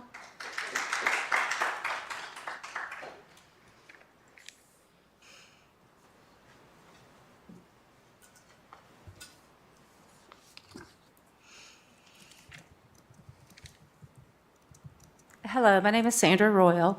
Although I live in 4121 Salisbury Lane in Reiner. Although I did request to speak, I didn't really think I was going to get the opportunity. So I'll just touch on what I can off the top of my head. I have worked throughout the pandemic on the front lines at Reiner Memorial Hospital. I know that COVID is real. I also know who COVID affects. I know that COVID, there are people that are at more risk. There are COVID-related situations that aren't addressed. There are variables that go into the COVID counting as to one person being tested several times and it's counted differently. I feel like if you're not on the front lines, you don't really have a good insight as to what COVID is compared to some of the other things that people are susceptible to. I feel like I do want my children to play sports. More importantly, I want my children to be in school and have an education. I have seen a decline in not only my children, but other children, their friends, have a lack of interest, a lack of motivation. They appear to be lazy and they want to do as little as possible. And I totally agreed with the shutdown 100% in March because healthcare and medicine needed to determine what was happening and what we needed to do. We needed to flatten the curve and we need to get supplies. And I worked without supplies on the front lines, so I understand. But I also understand that there are a lot of problems and repercussions that can come when you do this to this population that is our next generation that we need to depend on to do the hard things, to take the risk, to learn how to create a vaccine. We need children that are willing to say, I'm going to go take care of that. I'm going to go take care of that patient. I'm going to go and do that research. I'm not going to lay in my bed and go to school. I'm going to get up and get ready, and I'm going to go and I'm going to see my classmates, and I'm going to give them positive energy through the day. I'm going to play with my sports my sports teammates, and when they mess up on the court or on the field, I'm going to pick them up, and I'm going to give them the confidence to get back up again. I feel like sports is a precursor for working in the workplace. I feel like when you're able to work as a team, when you're able to problem solve, forgive, understand, respect, and have dignity for all those who are trying to work together as a team, that is what you do in the workforce. And that is what you do in college. And I feel like our kids need to be prepared to be the next generation. Thank you, Ms. Royal. Your time is up. Please let our kids go to school and play and have a chance. Thank you. Thank you, Mr. Garrettson. Public address is now closed.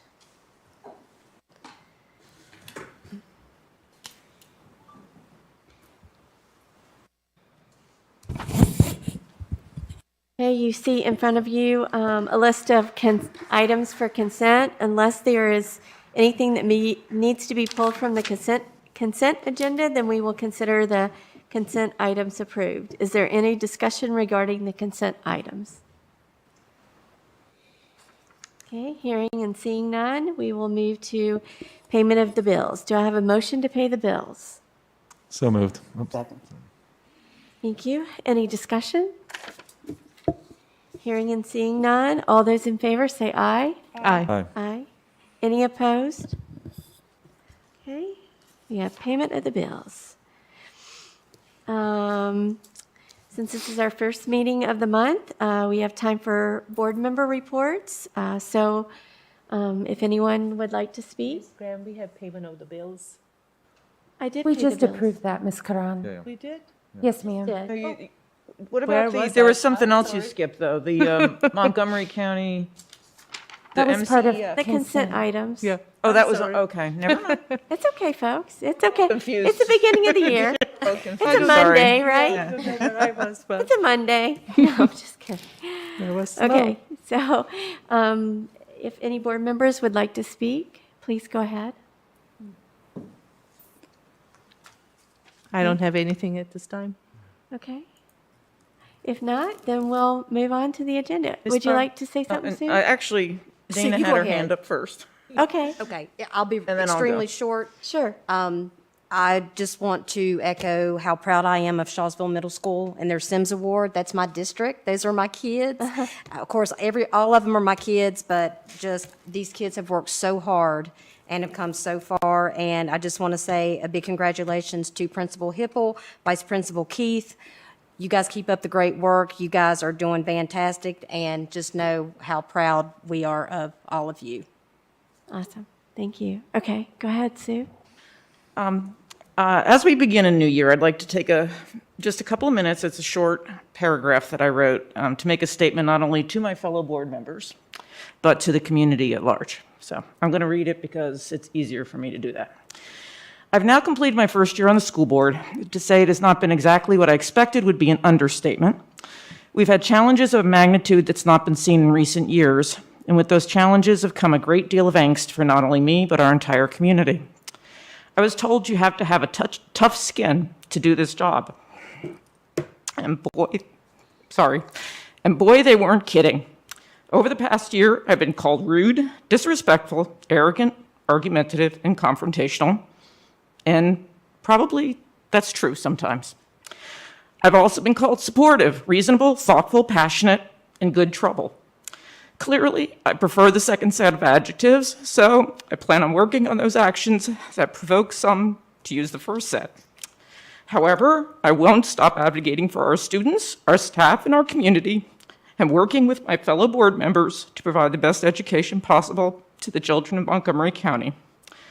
That means sometimes I may not agree with others, and sometimes my approach might not be something that others find to be their style. I'll always listen to all sides of an issue and make a decision based on research, facts, science, and also the desires of our community, not just one small part of the community. I look forward to working with my colleagues on the board in 2021 to support our students as we try at some point to get back to a sense of normalcy once the pandemic subsides. I apologize if I have insulted anyone or if I have said things that people found to be unacceptable. That was never my intention. My intention is always to be supportive of our children and our staff and our community. Thank you. Thank you. Thank you. Anybody else have anything? Okay, we'll move on to the next agenda item. The athletic update that Mr. Knott gave. Does the board have any other further questions after hearing public address? I actually had one question, but it's not really a sports question, but I guess it's related to that. Somebody had mentioned other curricular activities, and I guess what's happening with other things besides sports? I mean, because there are other activities that our students are involved in, and I'm not sure what's really going on at the schools with the other activities. Do you know? Yeah, so from a VHSL standpoint, any of the activities like debate, Right, like forensics and... Yes, theater. We are moving forward with those in the same way we are moving forward with the athletic piece. I think there's guidelines for those as well. The one that does not fall under VHSL is our MAC competition teams. Mountain Academic Competition Conference is the name of that. That is a local group, us and farther southwest, that compete in a Scholastic Bowl format. And they do not fall under the VHSL jurisdiction. They will be able to compete, but it would be virtually. They're not going to right now meet in person, but it is a competition team such as Scholastic Bowl that can meet, can hold meets, but in a virtual setting. Okay. Thanks. So, Danny, I have a kind of a question about, you know, when this topic first came up back in December, you had mentioned that basically some sports have different rules for mitigation strategies. You mentioned earlier about, you know, maybe a different consideration for outdoor sports. So I think it is unfortunate that, you know, from a health and safety point of view, we don't necessarily treat all the sports exactly equally just because of the nature of the sport. So for example, I think swim and dive, I think for obvious reasons, would create a safety risk to have a mask on there. And I always look at that and say, well, the mitigation is that you're generally more than 6 feet apart from people. And certainly if, you know, you're swimming lanes or something, you're rarely within 6 feet of somebody for very long. It's a highly chlorinated environment, you know, so that one is maybe easier to accept. But what about are there other sports? I know you mentioned wrestling, and that one I can also understand, not that having a mask could, you know, risk having your ear ripped off or something like that, right? But at the same time, here's a sport where you are in very close proximity, maskless with somebody. So what's the mitigation for something like that? And is there an alternate mitigation? So the sports that don't require masks are swim and dive, competition cheer, wrestling, and golly, there's one more, and I'm just forgetting it right off the top of my head. I apologize. For wrestling, for example, as soon as an athlete were to leave the mat, then they would go and clean themselves. They would go and sanitize themselves to try to remove as much of anything that they may have gotten on them out. Now, certainly they can't do that with their lungs. Sure, yeah. You know, and they're face to face and in a very close proximity. They are face to face in a match for less than 15 minutes. The VHSL, one of the mitigation strategies for wrestling is the first period is 1 minute, second period is 2, third period is 2. It used to be 2, 2, and 2, so it was a 6-minute match. So they have reduced the time to 5 minutes. Okay. So they wrestle for a minute, then there's a break, then they wrestle for 2, and then a third period of 2 minutes. Okay. And our local health department has reviewed that strategy? Okay. The other recommendation for wrestling is to have 2 mats, and you only wrestle on 1 mat, and you alternate mats. So while one match is going on, you're cleaning the other mat. Okay. So that you can just alternate back and forth. Okay. Let me say too something that we're looking at as we're moving forward. The way something we didn't mention is to help remind you the way that we're doing sports is now we're doing winter, sort of the normal season. Then it goes to fall sports in February, March. Okay. And then at the end, it's your spring sports, for the last couple.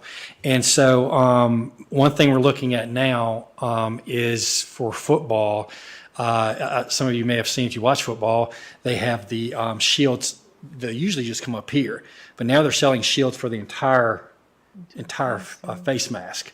So we're looking at the possibility of purchasing those for our football players because they will be in close proximity to help with that. You know, something too that we didn't mention that I think is important. You know, we watch, at least I do. I watch football. Okay, and I love watching. I watch college football. I watch the NFL, and they're out there doing their thing, and they've got the regular. They playing just like they always have played. But what folks don't realize is this: they're getting tested constantly. They're getting tested. The officials are getting tested. I know college basketball referees are getting they get sent 3 tests a week. To send in. So. It's a little different in college athletes. They're all getting tested constantly, and so of course we're not in a position to be able to do that. And they're still having outbreaks and canceling games. There are tons of college basketball games that were canceled this past weekend. But going back to, we're looking at for football, the mask. Volleyball is a little different, which is nice because they're on separate sides of the nets and they're only with their own players. So that's that could possibly help. Across with wearing the mask. yeah, and I've seen collegiate teams wearing masks in volleyball, actually. And then, cross country will be coming up as well. Of course, that's outdoors. We'll discuss that a little more as we get to it. But I'm going to have this discussion on Thursday with our Region 6 superintendents. Look and see what we can do. And of course, as always, the prayer that things are going to get better. Just hope that they do, and we start seeing trends downward, because I know it's important for these kids to compete. And so, but we're working on it. We do want some consistency across our region. It sort of helps all of us. There's some. I just heard that Roanoke County may be starting. And it's Botetourt. Well, basically, they just got to play each other, I guess, because no one else is. That's the thing. No one else is playing. And so, but I'll be talking to those superintendents on Thursday as well, and we'll be having a discussion about, what to do, how to look at things, and we'll continue to look at things and see, try to find some positives to help make it work out for our winter sports. So we'll see. Yeah, I just want to make sure that, as Dana mentioned, and you came up with the backup plan for playing within our own schools. I want to make sure every sport gets that opportunity, that there's time enough before their season ends, that if they've not been able to play, they can at least play. We can, do some games with the other high schools. Yes, and go ahead. Yes, ma'am. That's what we hope Yeah, to. I think that's a great idea. I want to make sure that we stay with that. Absolutely. Yes, ma'am. So I think, Ms. Grantman, since we do have athletic update here, and we just heard from everybody, would it be appropriate? I know usually if we want to, respond to, not directly to any one person, but if we want to respond to the community, we usually bring it up under unfinished business at the end of the meeting. But I think it'd be appropriate, since we're talking about the athletic update again, to go ahead and do that here and now. I appreciate everybody coming out. I appreciate everybody's passion about this topic. And I think for anybody who's spent any time around this school board, I think a lot of what was said to me almost sounded like, preaching to the choir. I do believe that it's pretty hard to make an argument that Dr. Meyer or our staff or even us don't support athletics or don't understand how important a part of the life of a lot of our students being an athlete is. So I do get that, and I hope that message does get through. I think for me, it comes down to a balance, and I think this idea of, let them play as if we don't want them to play is a bit of a straw man argument, that it's let them play versus don't let them die. And the them may not be our student athletes. It might be teachers, coaches, it might be parents, grandparents, other members of the community. So that's the balance I think that everybody's trying to strike. And I hate to sound like a broken record, but I do think that it's warrant to say that, we don't have guidance coming down from the state. The state doesn't come and say, this is the way you have to do it, right? And some of that, admittedly, is just political. And so they pass the buck and they push it down the line. And then you've got, a bunch of school boards making, decisions on some of this stuff where, arguably maybe there's some of this stuff that should come from higher. But nonetheless, I do want to address some of these things. But the, on the whole idea of expert opinion and doctor opinion and that kind of a thing, I don't know how many health districts we have in the state. It's a lot. And the different health districts come to different conclusions. Different experts at different universities come to different conclusions. And I don't mean to say that in a way to just say, therefore we can just do whatever we want. We have to look at all the data that we have available and make the best decision possible. And I think, I'm appreciative that, that we have these districts, that multiple superintendents come together and try to get some consistency across the state. So, to Dr. Meyer and Mr. Knott, I appreciate y'all's work on that.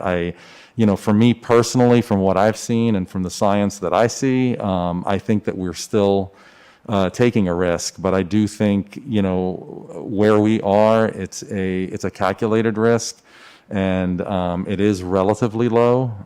And so I am, for now, okay with following the guidelines that we have, and I'm happy to see the guidelines are set to something that is more mechanical, so people know and can predict, when they'll be able to play competitive games and not.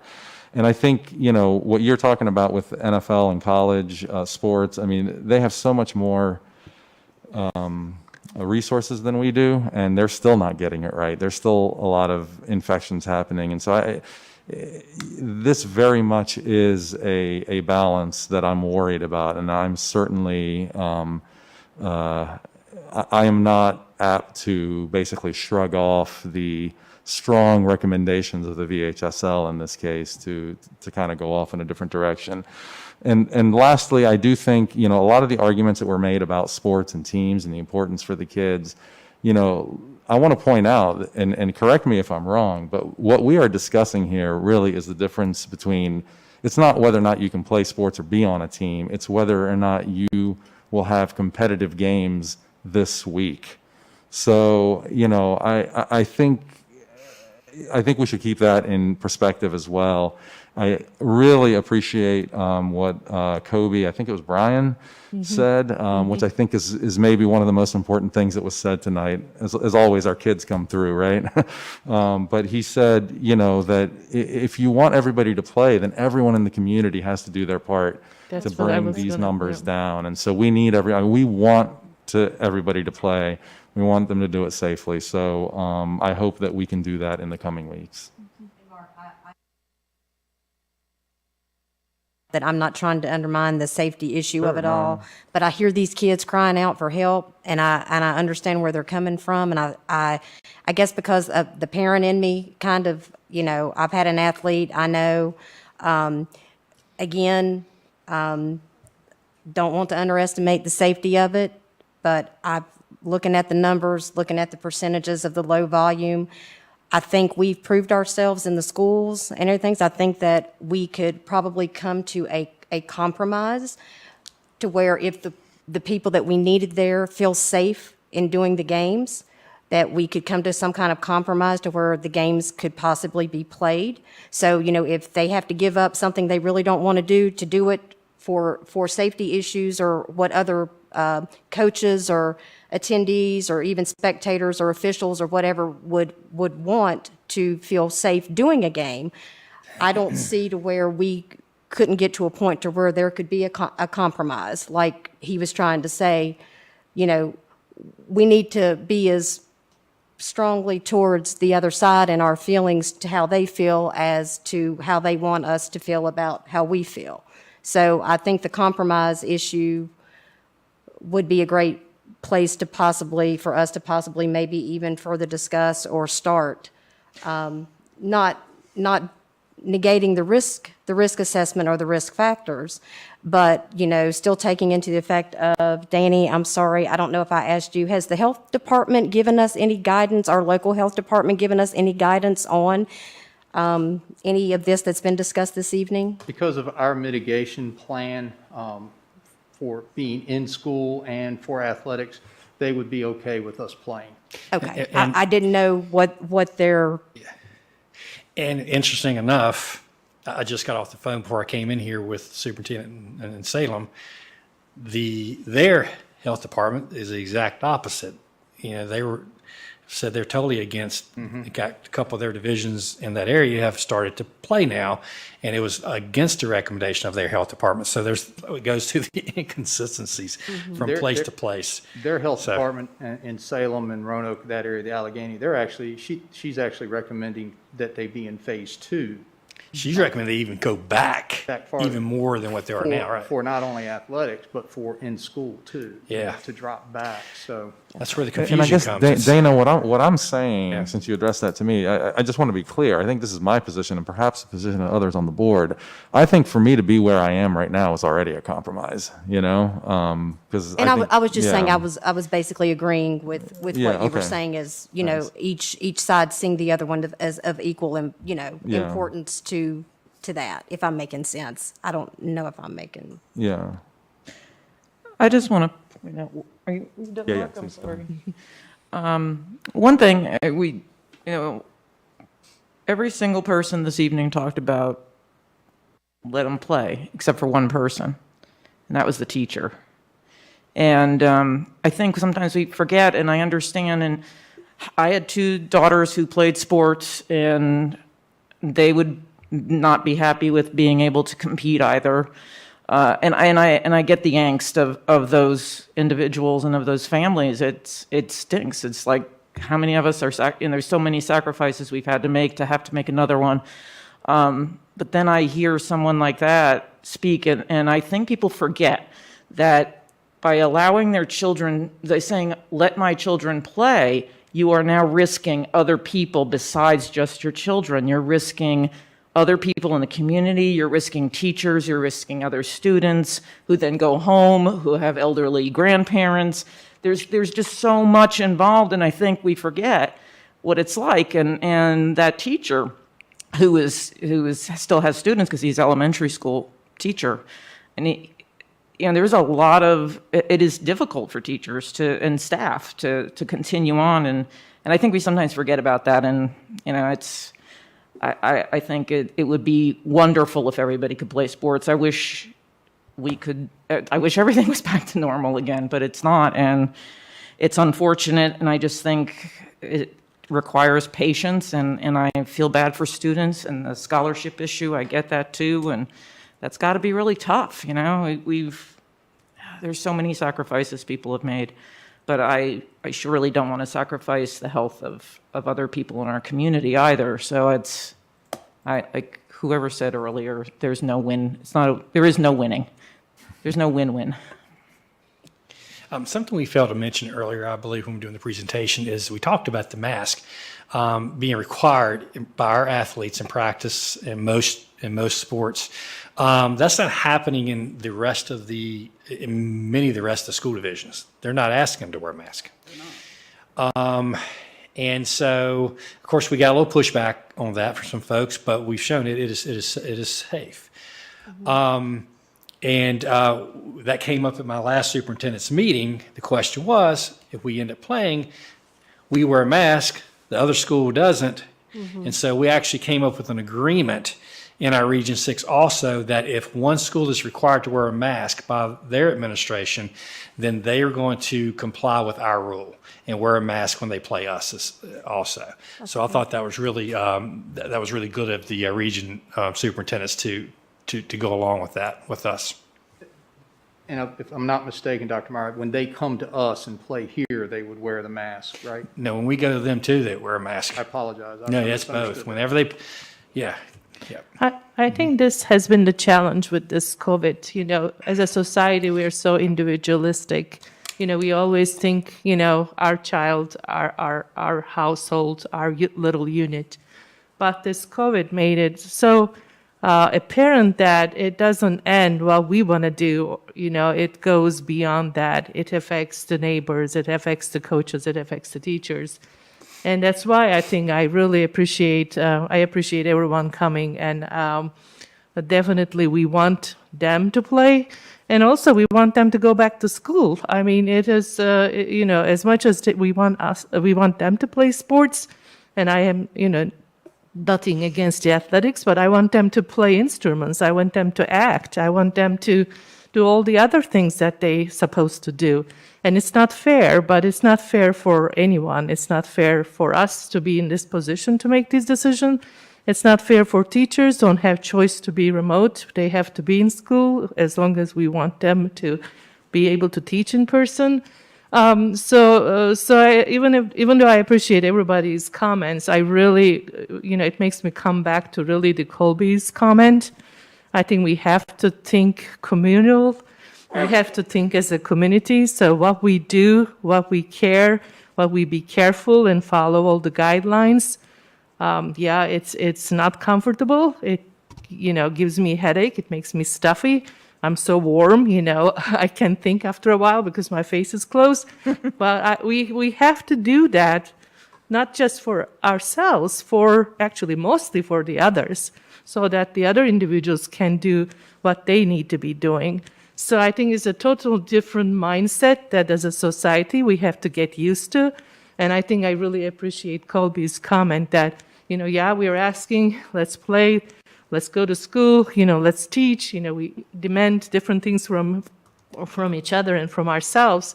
But are we really doing, what we're supposed to do for those things to be able to be done? I mean, it has been more than a year I haven't seen my kids. They live in 3 different states. I've been Zooming since, last year, and it was a tough holiday time. But, they didn't want to take a chance, and I didn't want to say, oh, let's get together, nothing will happen.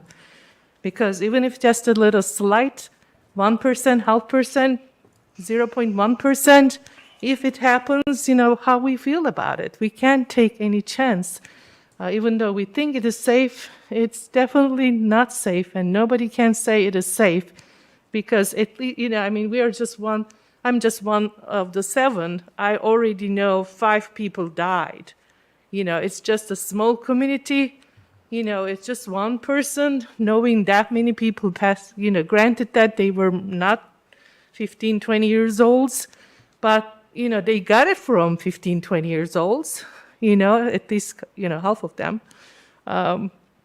So it is serious, and we have to take it serious, and it's not easy.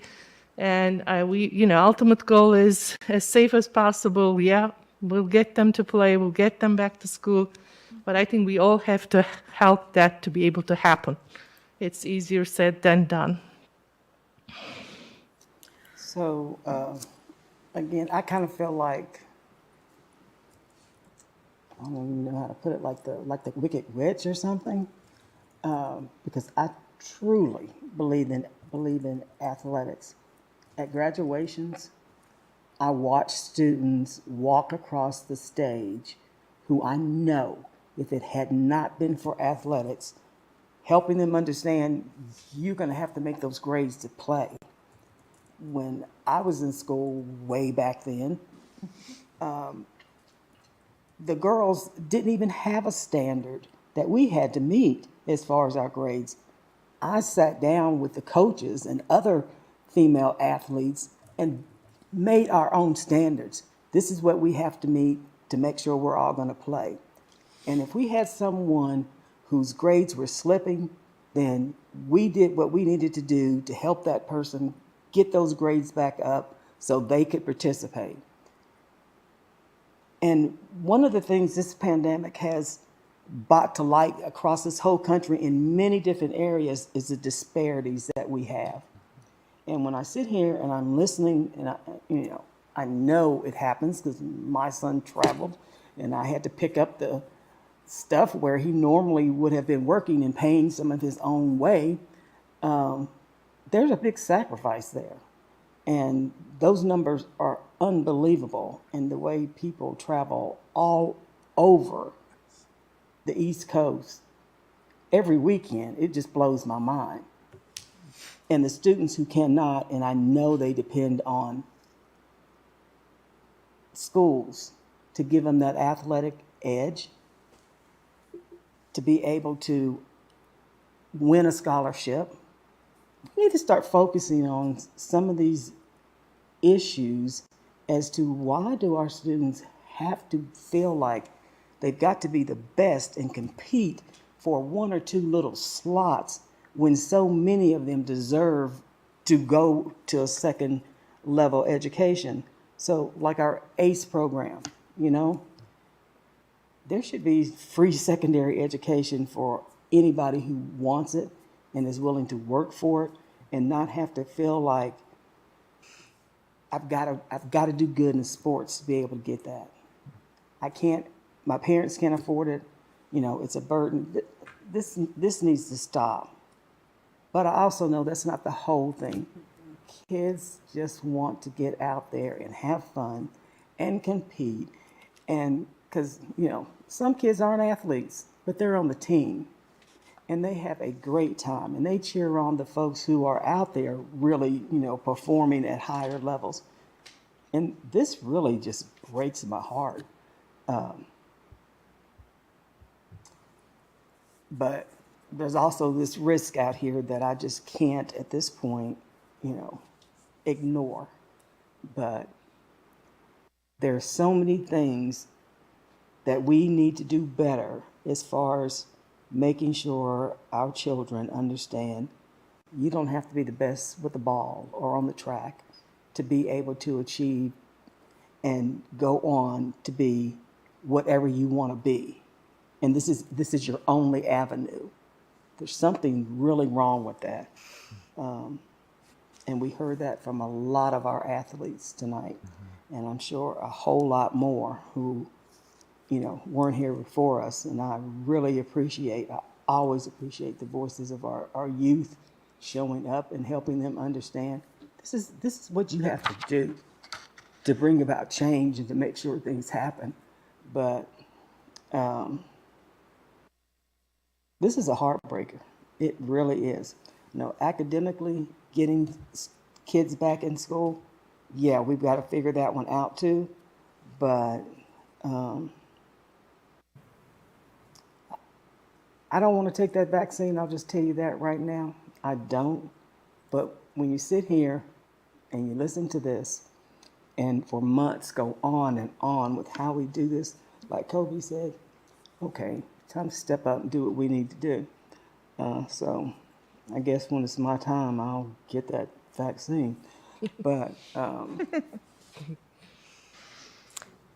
this is just a horrible situation we're in. It really is. Okay, does anybody else have anything to say? Okay, so I haven't said anything the first discussion or this one. When I ran for office 15 years ago, the sole purpose I ran for office was extracurricular activity because I truly believe most young students want to be in school no matter what. But if you can have a student at the secondary level want to be in school, then they're going to learn something while they're there. If they don't want to be there, the best teacher in the world is going to struggle trying to teach them. So I have been an advocate for 15 years, and I still am. And, I used to have family when my boys played, and they would fuss about going to the games. It'd be so cold. And I said, when it's yours, throwing that ball down the field, you don't care how cold it is. You want to be there. So I understand, and I think, and yes, we did hear from some that may not be agreeing, but we heard from teachers and coaches and medical professions that do want to. And I think for me, I hope we can compete as soon as possible because I think it's important. I think that there's so much at stake, not only COVID, but as we had a nurse talk to us about what it's doing to our students and their mental state.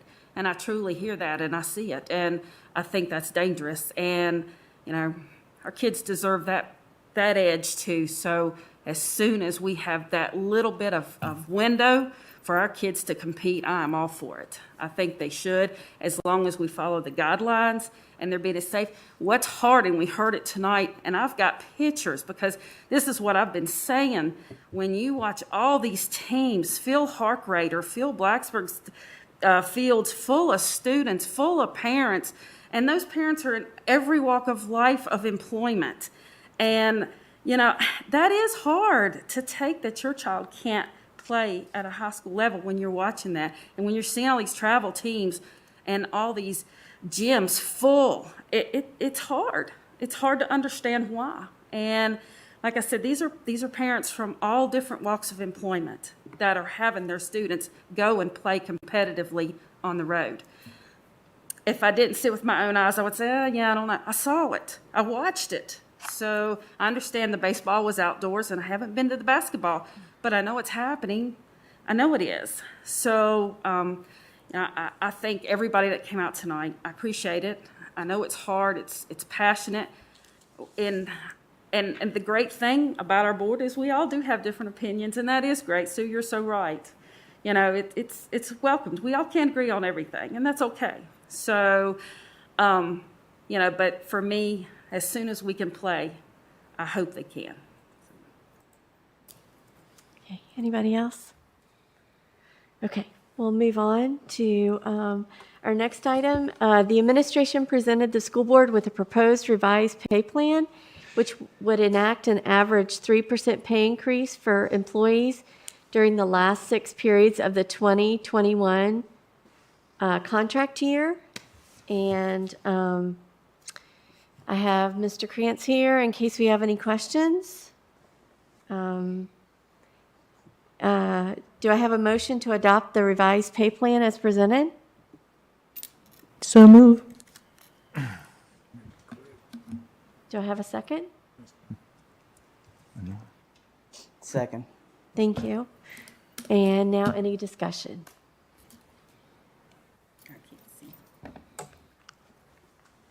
So I'll start while they're doing that. So I brought up some concerns last time, and I have gotten together with Mr. Krantz a couple times to better understand the numbers. And so I just wanted to share with the board where my concern was and what the conclusion is now. So, my concern was basically that we had asked for additional revenue for our budget for FY21, and a portion of that revenue was deferred, but it was also my understanding that the state pulled back the portion of additional revenue for a 3% raise.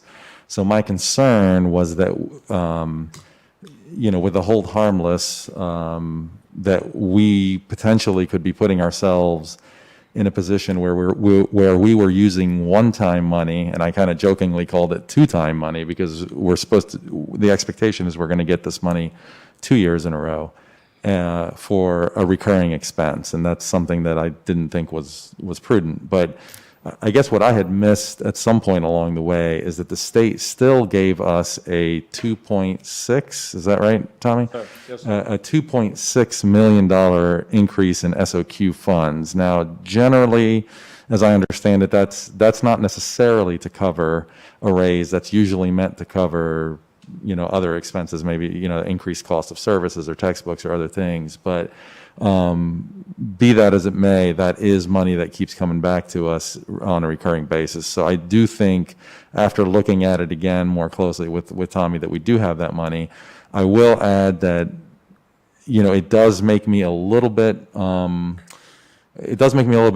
that we're using a lot of that money that's coming to us there for a raise. However, I talked with Sue this past week, and I think she convinced me, and she made a good point about this. Well, I shouldn't say convinced me. She helped allay my fears, I should say, that given everything that we've gone through this year and the importance of having the raise as a raise for most of our teachers and staff, that really this is something that's critical, that it's worth, I think, using the money on this rather than anything else. And plus, the board had already passed this budget anyway, so I don't think it's smart to go back and argue it. But anyway, I just wanted to let you guys know what the conclusion I had come to. So I will be supporting this pay plan tonight.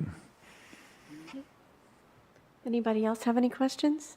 Well, as I've said before, the fact that this didn't happen for the whole school year is really disturbing to me, as hard as folks have had to work, the sacrifices that they're making. And it was in our budget, and then it got pulled back. And it's like, maybe we can, maybe we can't, and now you get half of it. So I think we've got to figure out how to do things better than this. And this goes back to my comments before about education and what we do for our students, and that is we compensate our employees so that we can make sure we're doing the best we can do for our students.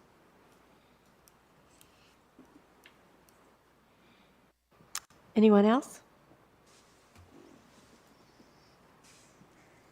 Okay, Ms. Drake, would you mind doing a roll call, please? Sure. Ms. Bond? Yes. Mr. Trabaka? Yes. Ms. Franklin? Yes. Ms. Graham? Yes. Ms. Cass? Yes. Ms. Karan? Yes. Ms. Parton? Yes. Motion carries. Thank you. Thank you, Mr. Krantz. Sam. All right.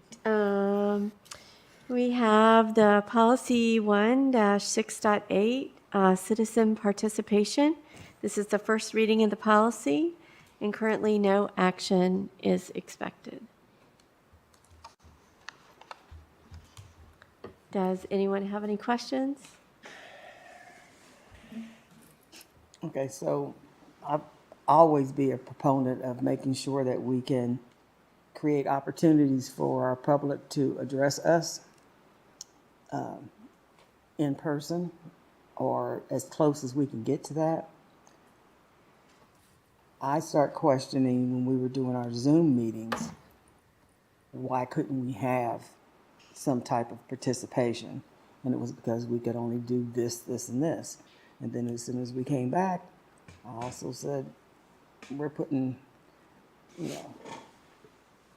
almost 10,000 students doing virtual and all kinds of amazing things with technology. Why can't we do something so that public would be able to address us? And I think this is something that is needed. We have so many more people paying attention to what's going on with this school system that it's amazing, it's scary, it's aggravating, but it's necessary. And for folks who don't want to come into this building or don't feel comfortable or don't have the means to be in this building to address this board, this is a way for them to do it. For us to see their faces, for us to see their emotions when they're speaking to us about issues that are concerning them in public education, I believe is something we as a board should do. Yeah, there's concern people get behind devices and they get brave. They get abrasive, This is me speaking for me. I don't care, Say what you're going to say, do what you're going to do. I signed up for it. So to not change our policy or adjust our policy so that we can have virtual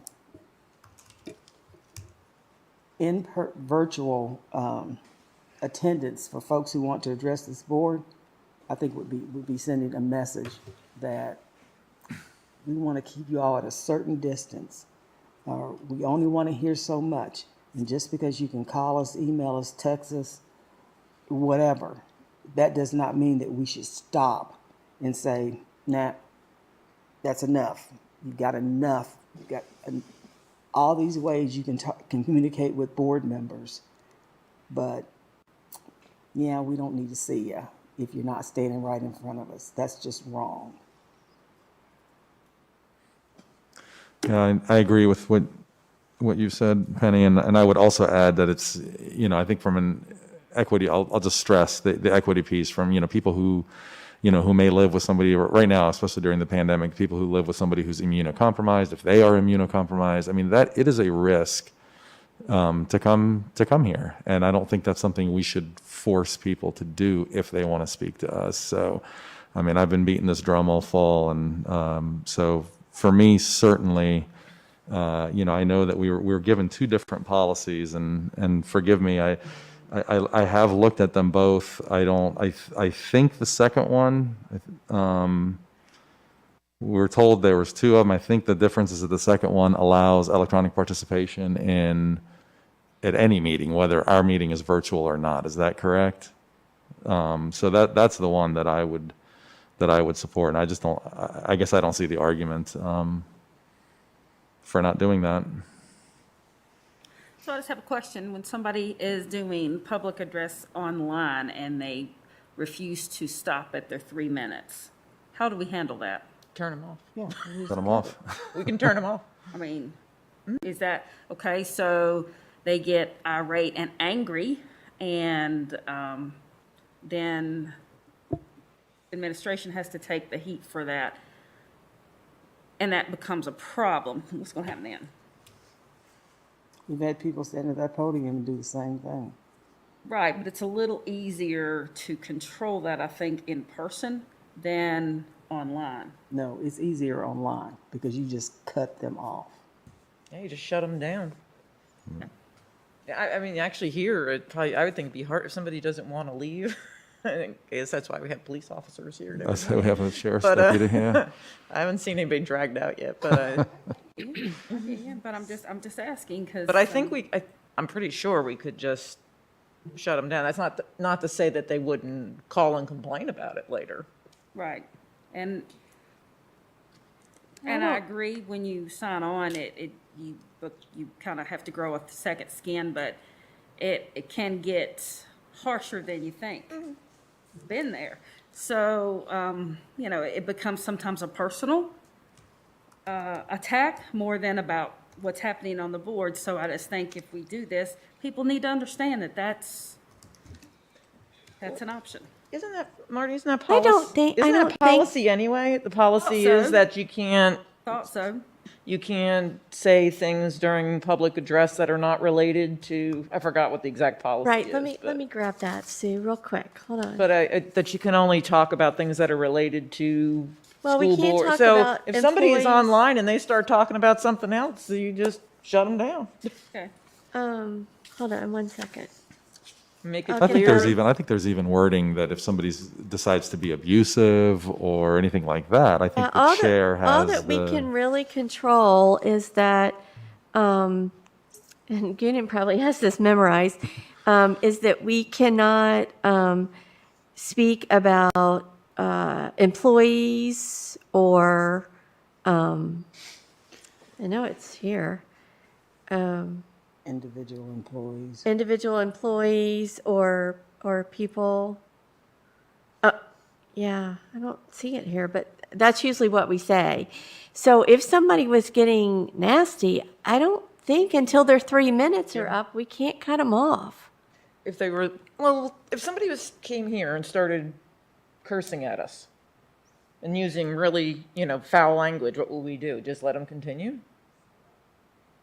I've never seen that That's what happen, that so I don't- gavel's for? Yeah. I don't know what the answer to that is. That's what that You gavel's can call them for? out of order, yeah. Yeah, you can call them out of order. I guess we could do the same on Zoom. Yeah, You know. you do the same thing, and if they were here and they can, I guess I would treat them the same way we treat somebody here, and if they continue, then We talked about it with Mr. King too, Dr. Meyer, and I think, if they will come and tell me that, Ms. Grahn, you are such a bad board member, I cannot shut them down with that. That comes with the First Amendment. Unless it is really profanity, then I can call them out of order. Or a threat to So your it's life. a fine line. They can be nasty and personal to us because we're elected officials. Right. We really cannot but they could say do that anything. in person too. Yeah. Oh, and they have. Yeah. Yeah. I mean that's Maybe just, not without naming names, but yeah. Yeah, but not. so I mean, Trust me, it can get worse. So A lot worse than what we've heard. Okay, did anyone else have any other comments they wanted to make? Again, this is just the first reading. What are we going to vote on then next time? Because we've kind of been given two options. Are we going to vote on both of them? Well, no, you got to choose one. I mean, you got three options, not to keep the way it is. Yeah. Choose one, which is, from here on out, do the virtual. Or the next one is just virtual if you all are virtual. And in the middle, if you want to consider it, would be a virtual while we're in this environment. That's something we didn't put together. I think it sort of made me think of that when you were talking, Mark, that there are folks that can't come in right now because of the environment. And that would be a middle ground between, so you got four options, I think. You could do nothing, choose virtual from here on out. You could choose virtual while we're in the pandemic. Oh, I see. Right. Or we could choose virtual. When we're virtual. So that's, I guess that's the crux of my question. Yeah, so it's do the we board need to would- come up with a consensus on what we want, or are we going to have to vote on that? It'd be nice for us to have an idea what Yeah. you all want to vote on. I think next meeting. It's up to you guys. So for me, and I don't know if you all caught this, I don't believe it should be limited to just this pandemic or folks who feel compromised. Because as we have said many times, there are folks who don't feel comfortable coming and standing here, or they don't have the transportation or babysitters or whatever, but they still want us to hear from them. So this should be open forever, as far as I'm concerned. I agree with Penny on this one. I think this is one of those, like, silver linings that comes out of this terrible situation, that, and if it's a problem, we can reassess and we can always change our policy in the future. That's where I stand.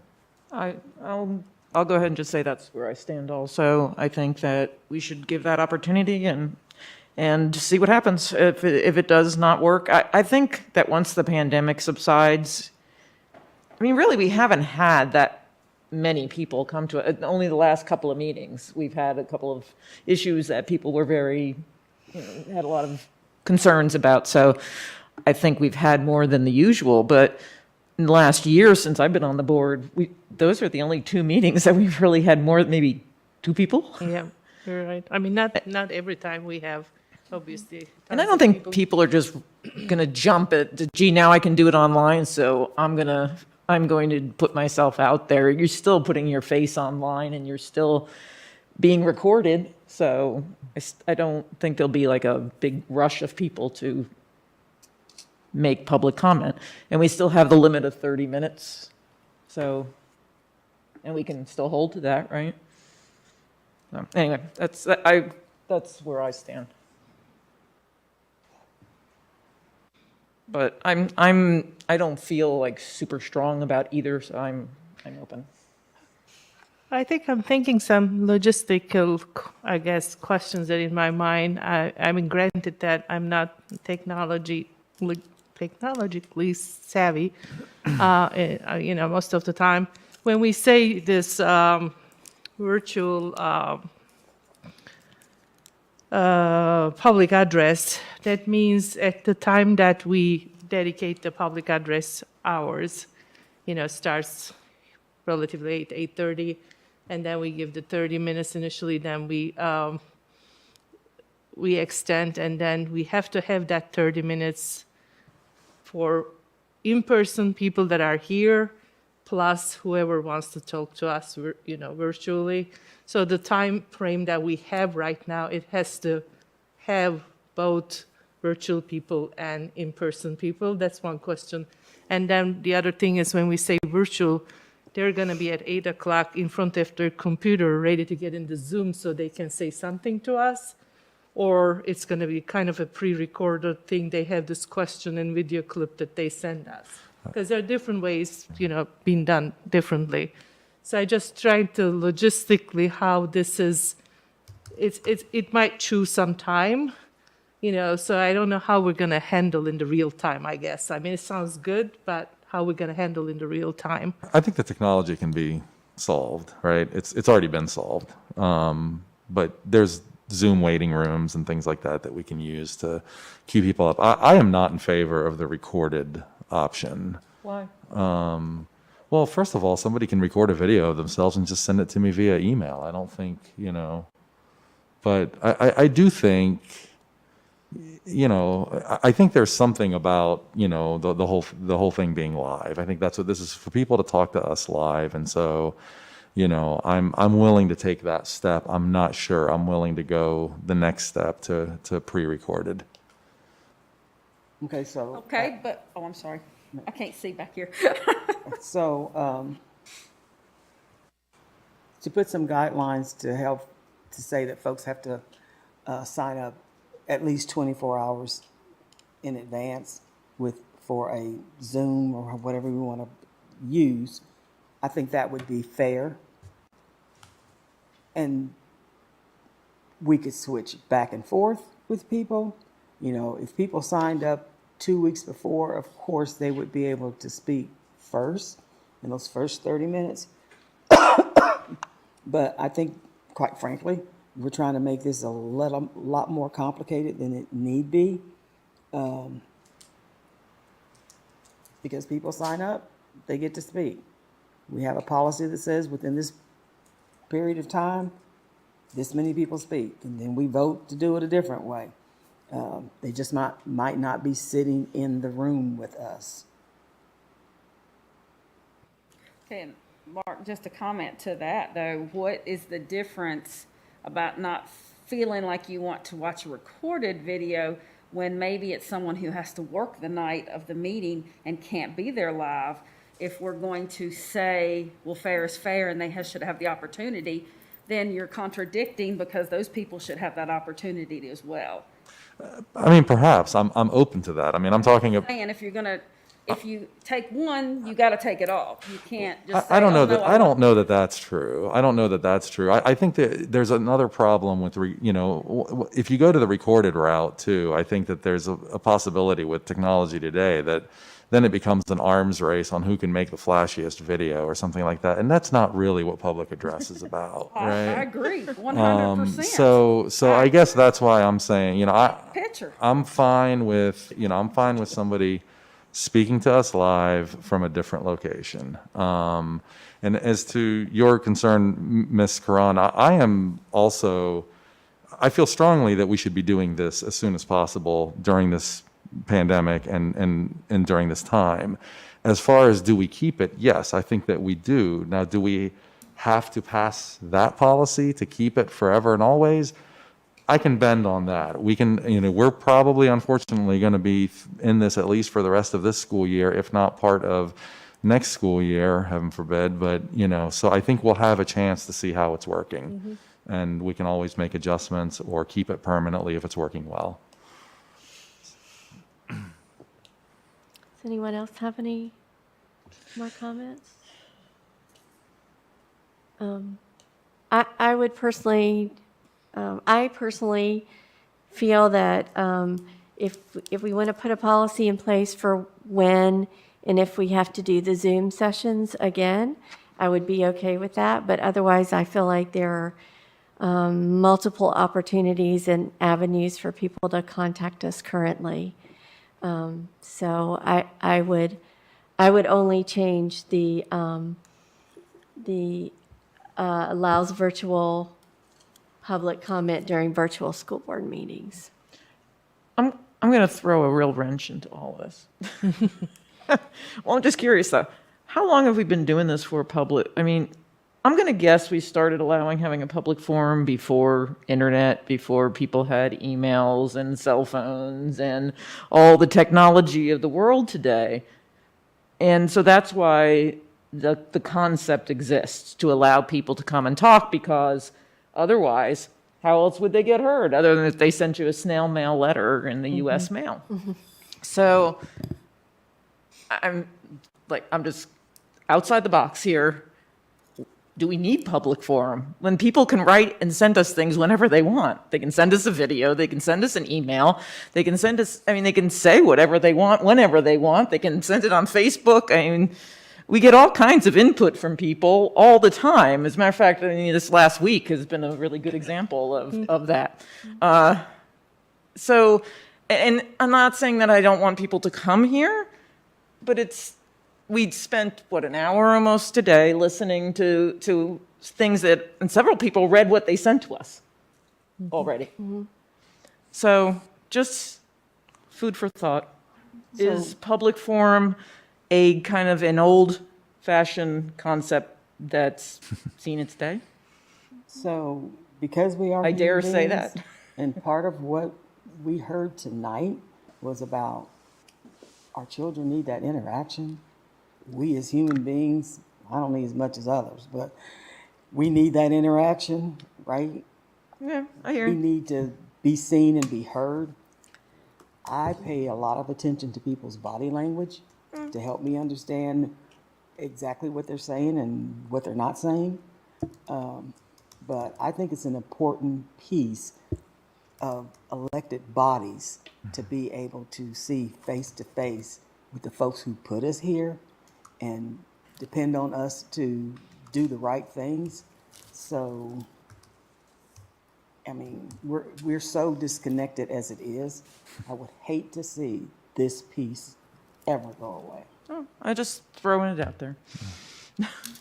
Okay. I believe we need to come up with a direction here for our staff. So I would like to take a straw poll vote just between two items, whether you want to see a change or whether you don't want to see a change. And we can go from the majority from there. I don't know that that's a good assessment because I can Okay. see a change in the Zoom meeting, but I don't want to see a Got it. change Okay. in a Okay. Let's, regular meeting. all right. That's where I. Ms. Drake, do you have another suggestion? How to come to consensus. I'd like to narrow it down for us to be able to then give you the next step of guidance. I think Dr. Meyer laid out the options fairly well. Leave the policy as it is. Okay. Adopt the version of the policy that allows, I keep looking at them because there's the last one that I'm not going to remember. Adopt the policy that allows virtual when you are virtual. Okay. Adopt the policy that allows virtual at any time. And adopt a policy that you haven't seen yet. We would give you a new version that allows for virtual public address when there is an emergency order from the governor.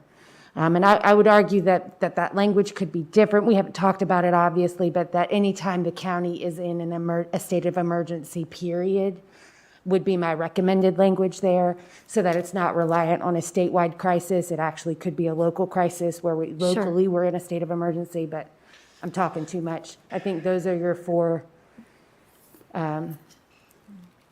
things. Okay. Does that sound right, Dr. Meyer? Yeah, it sounds Okay. exactly right. Okay.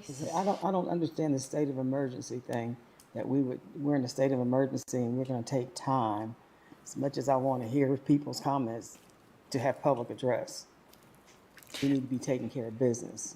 Yeah, I don't know if state of emergency is the right language. We'll have to look and see, but what we're in it's- right now. Yeah, so however we define the pandemic, like right now, I just thought off the top of my head is something different because of what Mark had said about knowing someone who would not feel comfortable coming into this environment during this time because of the pandemic.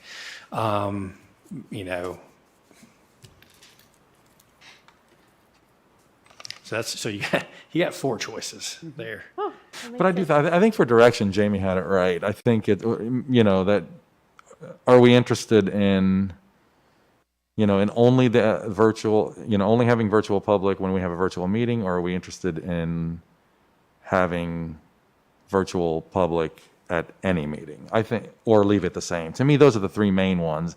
And then if there's four of us or more who want to have virtual all the time, then we can talk as a board if we want to only do that during the pandemic or whatever, or if we want to do that, always. Okay, so my choice would be that we have virtual public address at every meeting. That option would be there. Yeah, I would agree with that. Okay. And Sue?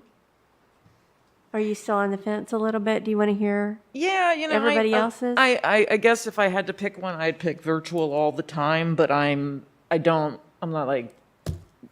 feel super strong about that. But Okay, so half and half. if you're You're half forcing me and to half. pick one, that would be the one I pick. Okay, how many do we have that feel like we only need to do virtual when we're virtual?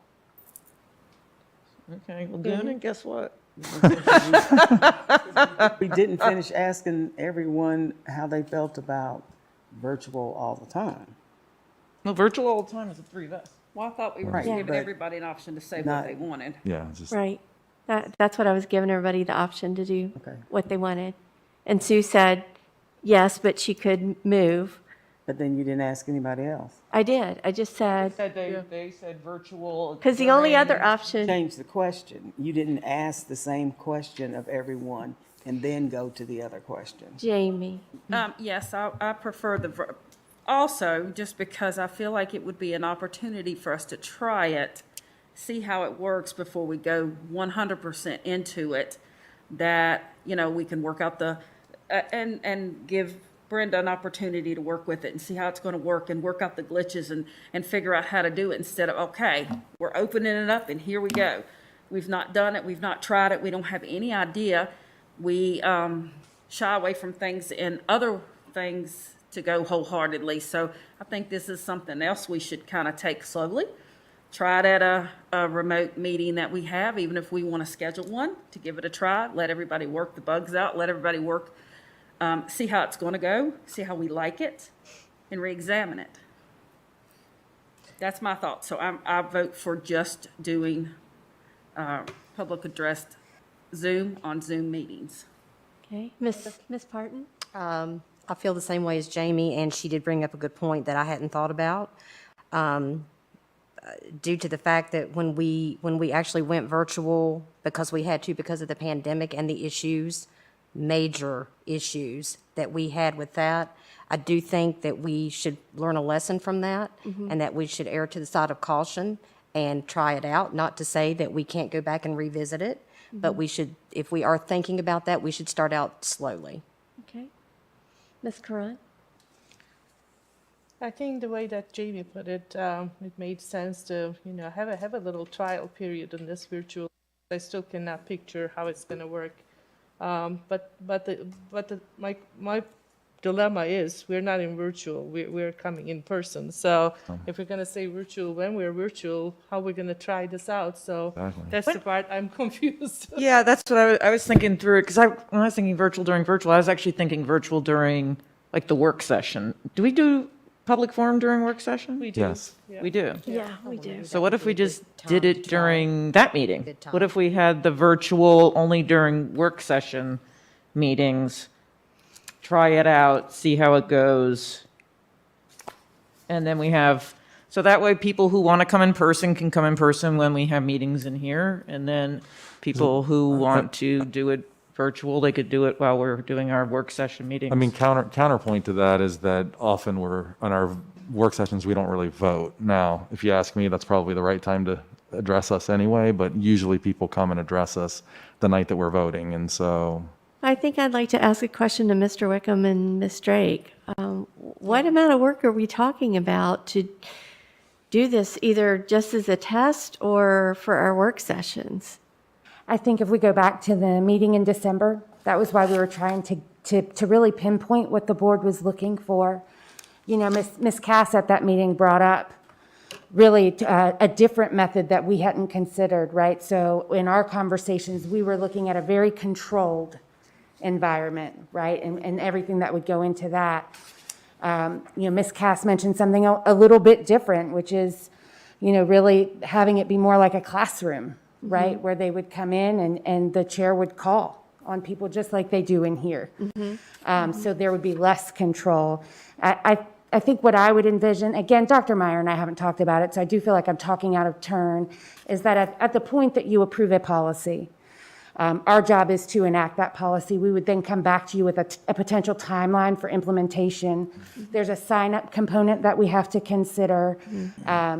Just tonight, for example, Ms. Graham, we had to have 2 different lists, right? Because there were people who were calling, people who were emailing, people who were sending Facebook messages to sign up, and then the people who used the online form, and making sure that everyone was in the right order, because it is first, your policy says, it is based on when they sign up. So looking at voicemail tags and when the person left the message. So those types of things, those are things we'd have to work out, and also communicating with the public about what that would be. So we'd want to have that in a nice package for you all based on however you decided to move forward. And that's a lot of management on a normal meeting basis, it sounds like, from what you're describing. So I think we have to factor that in to what we're doing. So am I the last one to say? I don't understand why we are allowing folks to use Facebook, email, phone calls, all these different ways to say, I want to do public address. We say, you either call Ms. Drake or you send an email. We're not going to be checking Facebook, and we're not going to be checking this this is how you sign up for public address. I think that needs to stop now if we're having to go through all that. I think, so, Ms. Karan, you seem to have some concerns about the implementation of the policy, right? Yeah. And it sounds like Ms. Drake said that if we choose the policy we want, that the implementation details and timeline can be figured out later. And this actually made me think too about what you said, Ms. Parton, that because you also seem to say, well, let's try it, And I think, and I'm very fine with easing into something and trying it and whatnot. But I think the real question is, what would you like to see at the end of the day, right? And I think for me, that's how I answered the question. That's not means that I need to see that next meeting. Right. So, may I speak? Going back to that sort of in between, of course, unless we go to virtual, we will never see what it looks like, right? Yeah. With the first option. Maybe the opportunity, and I'm not pushing either one, but maybe the opportunity is that in between. Put it in and write it in for while we're in the pandemic.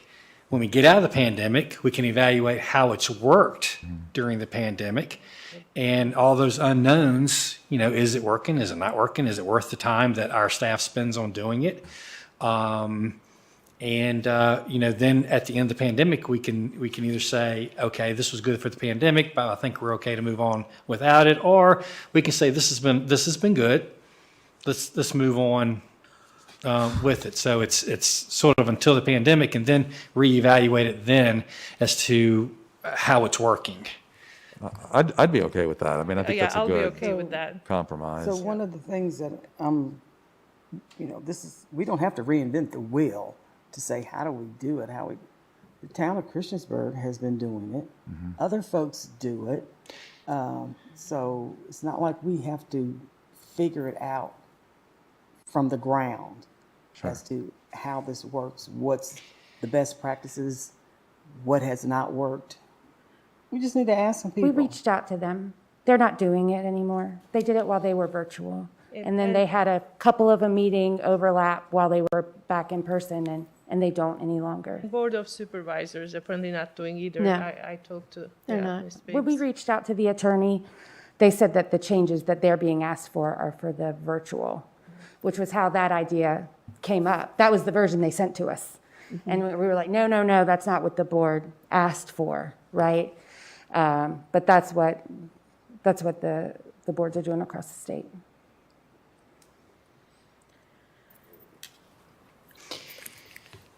So who would be willing with that compromise to put it in place for any of our meetings through the pandemic and then evaluate it when we're open? And we'll do the best we can to work it out. We'll have glitches. I know other folks have done it, but we haven't. And we're a larger organization than a lot of these other folks too.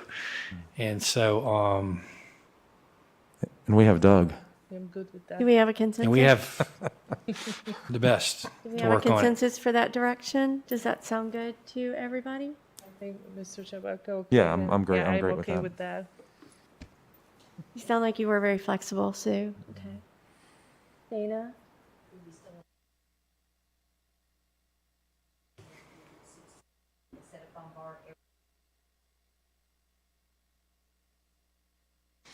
I mean, it's possible we could start out just doing our work sessions to get.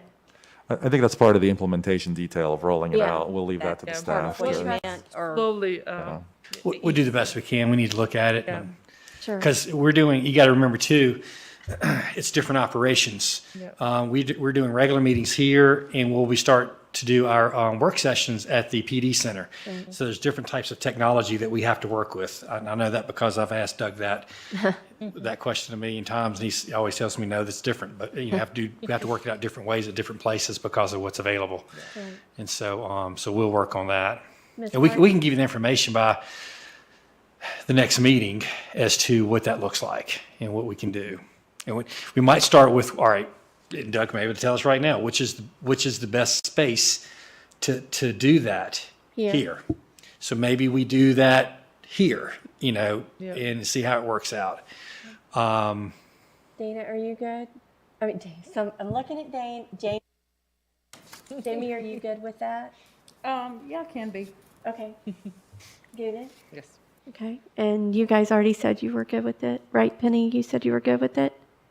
No, I didn't. I'm sorry. But I thought I that's heard where you the say board is that. going, so that's what we're doing, right? Okay. So that's the way we're headed. Right. We'll get, we'll send it to our attorneys to make that tweak and go to actually figure out what the correct language is. Okay? All right. During the pandemic. Okay. All right. So, Let's see. so that moves us to unfinished business. Does anyone have any unfinished business? Yeah, I have several things. So, one, I would like the board to set dates to continue our implicit bias development.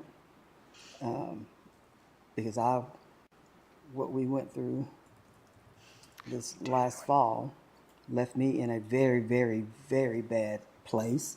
And I don't think it gave us the insight and the understanding as a board that we need to have. The second issue is I'd like to know the numbers for our subs. What are we looking like?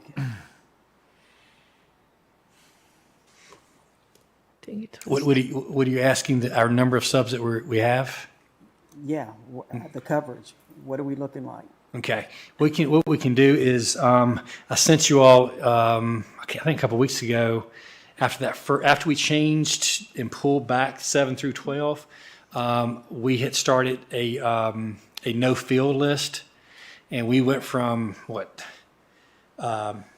Where's Danny? There you are. We went from what to what in 1 week? Yeah, I think we went from about 60 unfilled positions to 10 because of the moves we made. And we're still keeping that information. And so I'll make sure I include that in next week's Tuesday Telegram to you guys to show you that chart as to how we're still doing. Danny? Okay, so does that show every position in the district? It shows how many classrooms are not being filled with a sub. That's the most important thing. How many are not? Well, if we don't have drivers, we can't get them in the classrooms.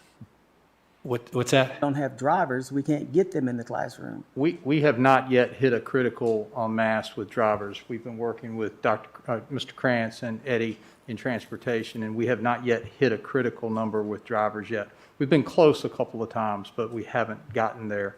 But I will include that in the update. Okay, and our custodians and cafeteria workers, aides, We'll give you. I'd like to see what we look like. Yeah, we'll give you all that I'll give it all to information. you. Okay. Yep. Those vacancies are part of what Mr. Garrison sent today, all right? Those are the numbers looking for at it January now. 5th, yeah. Well, not all of us have had a chance to look at the information sent today. I also have a question about our transportation. So I had a driver tell me that with the 6th grade, she would have 3 students on her bus. I know, how efficient is that?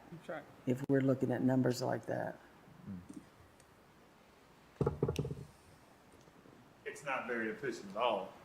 The challenge, though, is trying to continue to change routes, communicating that to parents. You know, with the number of buses we have, we're averaging right now on a typical day about 10 drivers out. About 10. 10 drivers out? Out. Is it? So, you know, and every time we change a route, change a driver, you know, bring a sub, whatever, it does cause an efficiency issue. So it's not very efficient when we only have 3 students. And if this was a normal year, you would see us consolidating that route. But because of the uncertainties that we keep seeing on routes and even day to day, we haven't really touched it because we just feel like that may cause us even more problems than it does being inefficient. Okay. What grade was that, Miss Franklin? Sixth grade. Sixth grade. So yeah. So what happened too was when we pulled back 7 through 12, that's that bus, and so it. Yeah. And so yeah, and so elementary is fine, but then when you start messing with secondary, it messes with elementary and all the times and that kind of thing. But we know they're reduced numbers. You see all those routes are interconnected. And so, Right. just because it's 6, 7, 12, we change that a little bit. It changes, where the bus Yeah. goes in the time. So that's our challenge. Okay. So, Mr., I think it was Holloman, he sent us an email, a couple of months ago talking about the situation, having to be in the basement and hearing his baby cry. And there's so many other teachers and employees who are in those same types of situations. And I have been saying this for several months, that I don't believe that it is fair and that we are not being transparent enough. And I know there's some legalities that come in there, but when we have parents or family members who have tested positive, send their kids to school, and then teachers are not being made aware that the child has been exposed, which puts them at risk and their families at risk, and the rest of the community, because if you don't know that there might be a situation, so then the children or child test positive too, but they're being sent to school and our employees are not being notified what is actually going on. That's wrong. And that is happening. Anything you want to speak to, Mr. Garrison, in regards to that?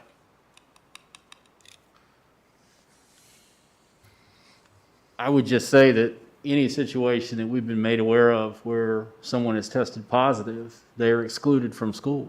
And we have had situations where we've had to reach out and contact some parents and say, hey, under the circumstances we're aware of, you need to come and pick up your child. And again, in regards to notifications, if we are aware of a positive case with potential exposure at the school, we make that notification as the board is directed. And that notification is, you can't say but so much, which means we are putting our employees at a high risk of exposure, and they don't even know it, unless in community, okay, wow, that's what just happened, and I was just in contact with this student, and now, where am I at? I mean, this is not fair to not have people understand what is going on. Even with the quarantines, I've said this repeatedly, people need to know what the situation is so that they can react the way they need to protect themselves.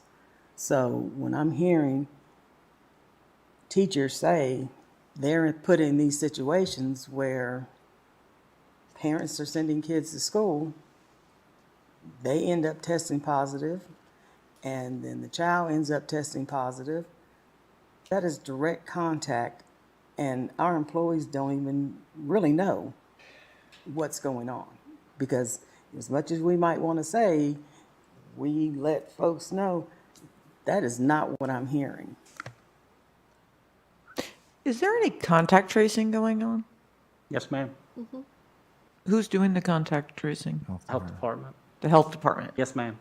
But we don't do any within the school. It's the health, we rely on the health department to do it. We absolutely rely on the health department to do it. We will, I'll speak for myself. If there are situations where I see situations that are concerning to me or possible connections in my communication to the health department, I put those forward. Like I will say, this is a certain number with these connections at a school, or this is this certain situation where, some cases I'm aware of that may appear to me to possibly have some overlap. I put that forward to the health department kind of as a heads up, but it's their contact tracers, yes, ma'am. But how do we know they're actually doing it? Because I've heard, and again, I've heard from other people, so I haven't, this isn't my own firsthand knowledge, but where people know that their contact tracing has not been done because they know that people tested positive and they were around them and nobody called. And so therefore, contact tracing wasn't done. And my understanding is because there is so many cases that they just are unable to keep up. I think it's very difficult with a high number of cases. Right. So but I guess for me, I can also say we've been contacted by the health department to say, hey, we need contact information for XYZ person because they need to be quarantined. So I have experienced the opposite side of that, I guess, where the health department is reaching out and saying, can you get me in contact with these students?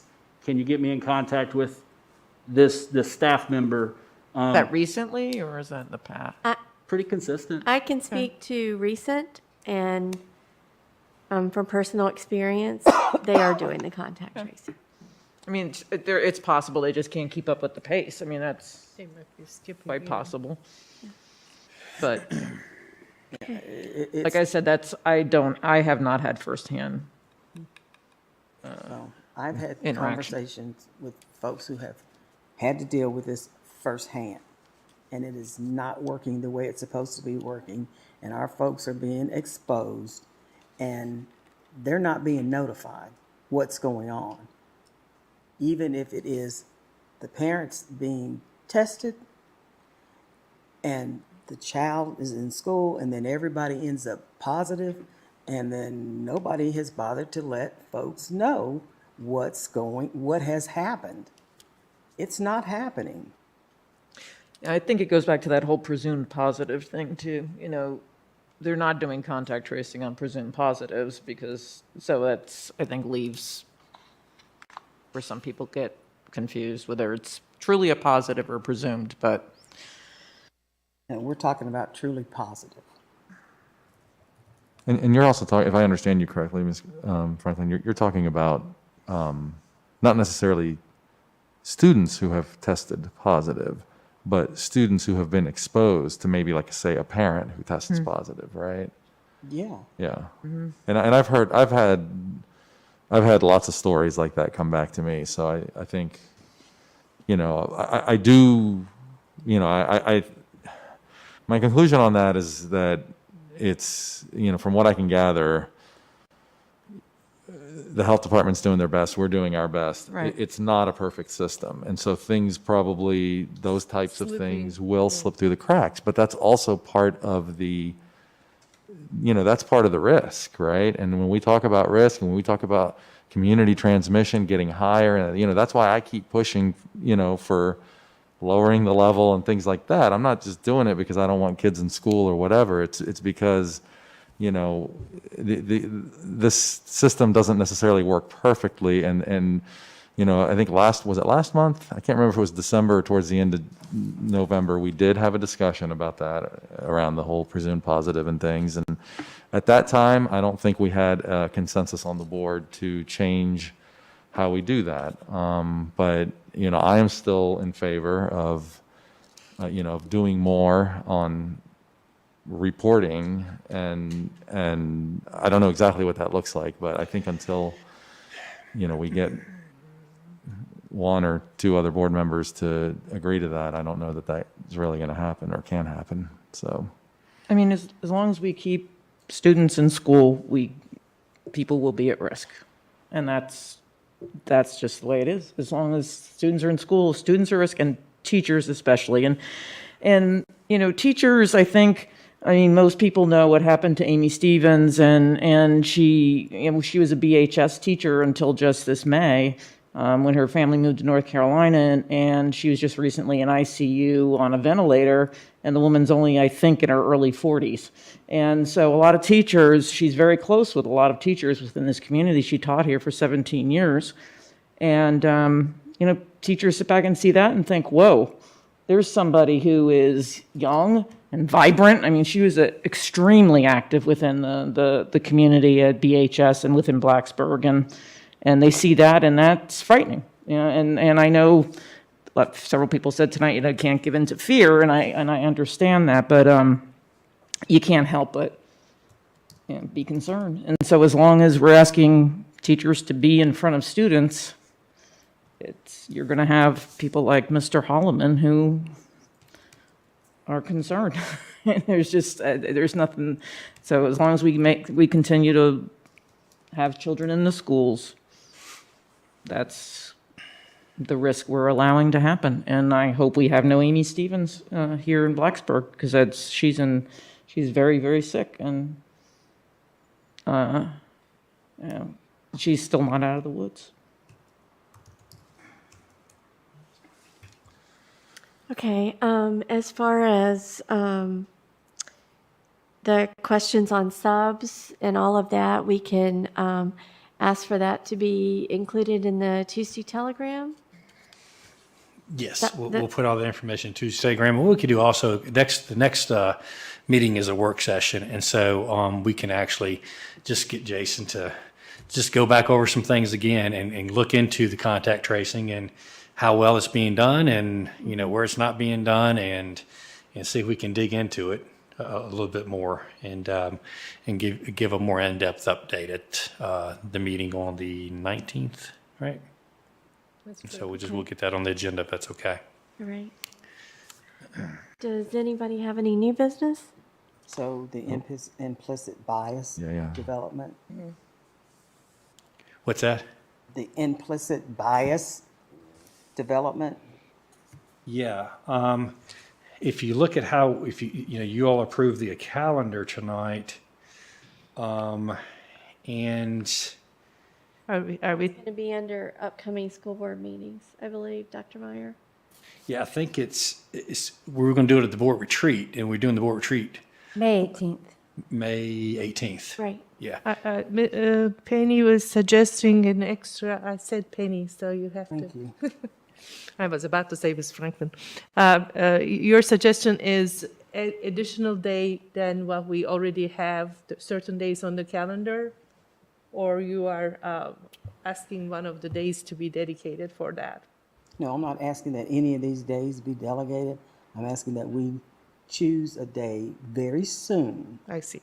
To continue this, because, one of the conversations that we had during our development with VSBA is that we can't just keep moving days around and filling our meetings with other stuff. Mm-hmm. And I have been bringing this up for several years, that our retreat does not have to be in May or June. When I first came on this board, it was in February. So when you started the year out, you started having conversations about things that you're going to be doing the rest of the year, or to help you get through the rest of the year. So, not in favor of plugging in to a regular scheduled meeting to do work that is not supposed to be done during regular scheduled meetings. This is time that we take to develop ourselves around different issues that affect us as board members and how we operate within this district. Ms. Diggs, I think we talked about maybe some additional training. And so we'll look. First, we got to find somebody, and with Ms. Diggs as to what will be appropriate, and then once we see what their availability is, try to match it to the availability of the board, if that is the will of the board. I guess I want to ask Penny on that. Did you want something to be set up as like outside training, or were you thinking more of a retreat where we could have a conversation about that stuff, or maybe a little bit of both? Well, the development, not training. Remember I said we train animals. Okay. We develop people. So that needs to be just in itself, because we are so far from where we need to be to understand the issues around that and how they affect people. Because I'm still still got some issues with that last go-round, and comments that were made, that how they made me feel. So I'm talking about setting time aside to do that development. Okay. So I think we need board consensus on that. Yeah, I absolutely. I think that that's something that needs to be done. I don't know if I said it before, but you know, the dialogue on race stuff that I've attended has just been really eye-opening for me, and I think for a lot of other people. And I guess I was expecting something a little bit more like that when we did our development. But I also look forward to applying the things that we were learning and having conversations with some of our colleagues about how to move forward. So yeah, I would support that. And it would also be helpful for me if you guys could give me some detailed types of things that you would like to have presented, the kinds of information you would like to cover, so that as I'm trying to find someone that can provide that development opportunity for you, I can be really specific about the kinds of information that needs to be addressed during the sessions, whatever your pleasure is. And I'll tell you who's doing some good stuff is Ms. Diggs and Hey, why Stacy. can't you do it? They're doing great jobs. Yeah. Why can't y'all do it? They're doing some really good stuff, and they're developing some things. And Mystic says. I mean, they really are. I mean, Just before you said that, I thought, well, maybe I'm out of tune by saying that. But Yeah. why couldn't you do it? they're starting to train folks and doing. Was They're already doing great stuff with our principals that I've really enjoyed, and principals have seen a lot of value in it. Awesome. I think they are. Even if it's me, I do need some feedback about the types of information that you're seeking. Yeah. Maybe we all each, Specific. get in touch with you, send Yes. what we think. Yes, Well, that would be I'm going to say this. So if you don't know what you do or don't do or say, how can you give it feedback on something you don't know a whole lot about? Suggestions around that.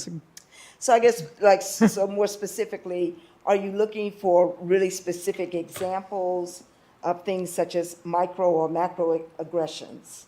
Are you looking for specific examples of, just from a historical perspective, how just things that have happened over the years have had an impact, a negative impact on the outcomes? All of it.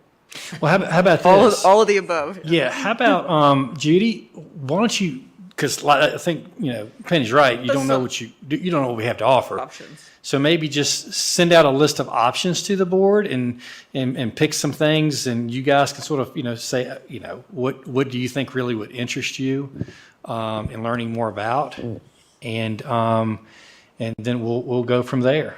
And if I may, keep in mind that I'm not an educator. So when you're asking questions, keep it on a level that I'm going to understand, because I have no problem filling out a survey, but I've got to understand it. And I didn't. A lot of the terms, a lot of the terminology, that it was not something that I didn't know which direction. I didn't, and it wasn't that I wasn't willing. I was. I even looked it up on Google. I tried. But make it in a term that someone who's not an educator can understand. Thank you. That's a good point. I'm curious. I haven't been to the dialogue on race. I haven't been involved in the conversations. I haven't had that privilege. What is it about that, Mark, that you think made that you say made it successful and made it feel right? I'm just wondering if that's something. There's some way that could be tied in, or whoever develops that, or whatever issues are discussed. I don't know enough about it to really. Yeah, I think that it's an issue of perspective, and Penny's right to some degree. There's things that I don't know because I don't know. I haven't lived the experience of a black person growing up in the United States of America at this time, right? So so there are things that you don't know, and so when you I think in the dialogue on race, the one that I attended that was really impactful, I think we went through some exercises in small groups and played some simulation games and things like that were really quite eye-opening. And I mean, issues of privilege, for example, are things that have come up. I'm sure they have talked about this at Dialogue on Race, but I haven't attended one where they did. But I've had other professionals who have made me aware of that type of stuff, and that stuff happened, within the last decade. Well, a little more than a decade, but. When I was a full-grown adult, it was the first time I really heard about that kind of a thing. And, I think you tend to have certain knee-jerk reactions. And so it's good. It's just good to have that different perspective. And it helps me in this role. It helps me to approach public policy with a whole lot more understanding of some of our marginalized constituents. And so, and ultimately that's where I would like to see all this stuff go. And I assume, and I hope. If I can summarize for you, basically there's so much history that hasn't been taught. Mm-hmm. And the simulation was literally around that. Yeah. The history that's not been taught, and then the impact that it's had on us as a society.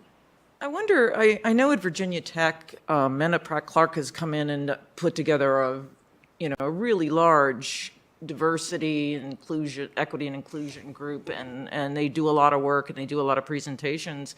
I mean, I wonder if we could tap into them at all to help us, or maybe you do that already, I don't know. So I think the point I'm making too, though, is I'm getting the feeling that we don't just want a presentation. We want the ability for you all to be able to have some dialogue. Yes. Exercises. Hands-on. Explanations. Helping folks understand The exercise that we, biases they have that they don't even understand that they have. the exercise that we had in Dialogue on Race regarding all the policies and laws Right. from The wealth gap. centuries. Mhm. That That's a great was one. Incredible. That was Absolutely. such a I really enjoyed that. It eye-opener, really, for yeah. me. The book Stamped Right. is something that a lot of that I've read, and I know Mr. Did Rakes you had read the a stamp book group from on the Stamped. beginning? Yep. Stamped is history that you didn't know. And Yeah. I was a history teacher, and I That's- didn't know half of it. And I think it would be good for the board to just pull some pieces out of there and how it It's like related a to book group we education. should do. And because what's happened over history is affecting what's happening now in education. And so I think that would be a great activity for a school board to understand the history of blacks in our country as it relates to education. And of course, we've had plenty of folks read that book that could, go through it. And so we've got I think we have some experts we've got a staff now that's working on equity. So, Ms. Dix, does that help define things, or do you still want to make a list for us and I mean, I'm getting an idea. I Okay, think good. so. Okay. Ms. Franklin, did you have something else you wanted to add? Well, I'm just saying we can read and we can talk, but until we really understand what we react to, how we react to it, because of the biases that we carry around, and we all have them, then it's not going to make not a whole lot of difference. Because, well, that doesn't apply to me. Because you don't understand, you're adding to that situation. Okay, thank you, Ms. Dix. All right, so that'll be brought back to the board, and we can find some dates that will work. Any new business? Okay, any announcements, information? Okay, you see our upcoming school board meetings. So the January 19th meeting, we'll be talking about the budget and SOL update. And is that here or at the PD Center? Dr. Meyer, we wanted that one to be here because it's the budget presentation. Is that correct? Right. Correct. Yes. Okay, it'll be here. Yeah, just wanted to make sure that. Yes, so we can easily televise it Yes. and put it on. And so, yeah. Correct. Yeah, that's great. Okay, great, thank you. All right. So now we need to move into closed session. Our next order of business is closed session. Do I have a motion to go into closed session to discuss two personnel matters as authorized by Section 2.2-3711 of the Code of Virginia? Actually, it's Sorry, Ms. Graham, it's 4. We had a change today. I'm so sorry. 4 personnel matters for Okay, the board to sorry. consider. So correction to discuss 4 personnel matters as authorized by Section 2.2-3711 of the Code of Virginia. second. All those in favor? Aye. Aye. All right, we are now in closed session.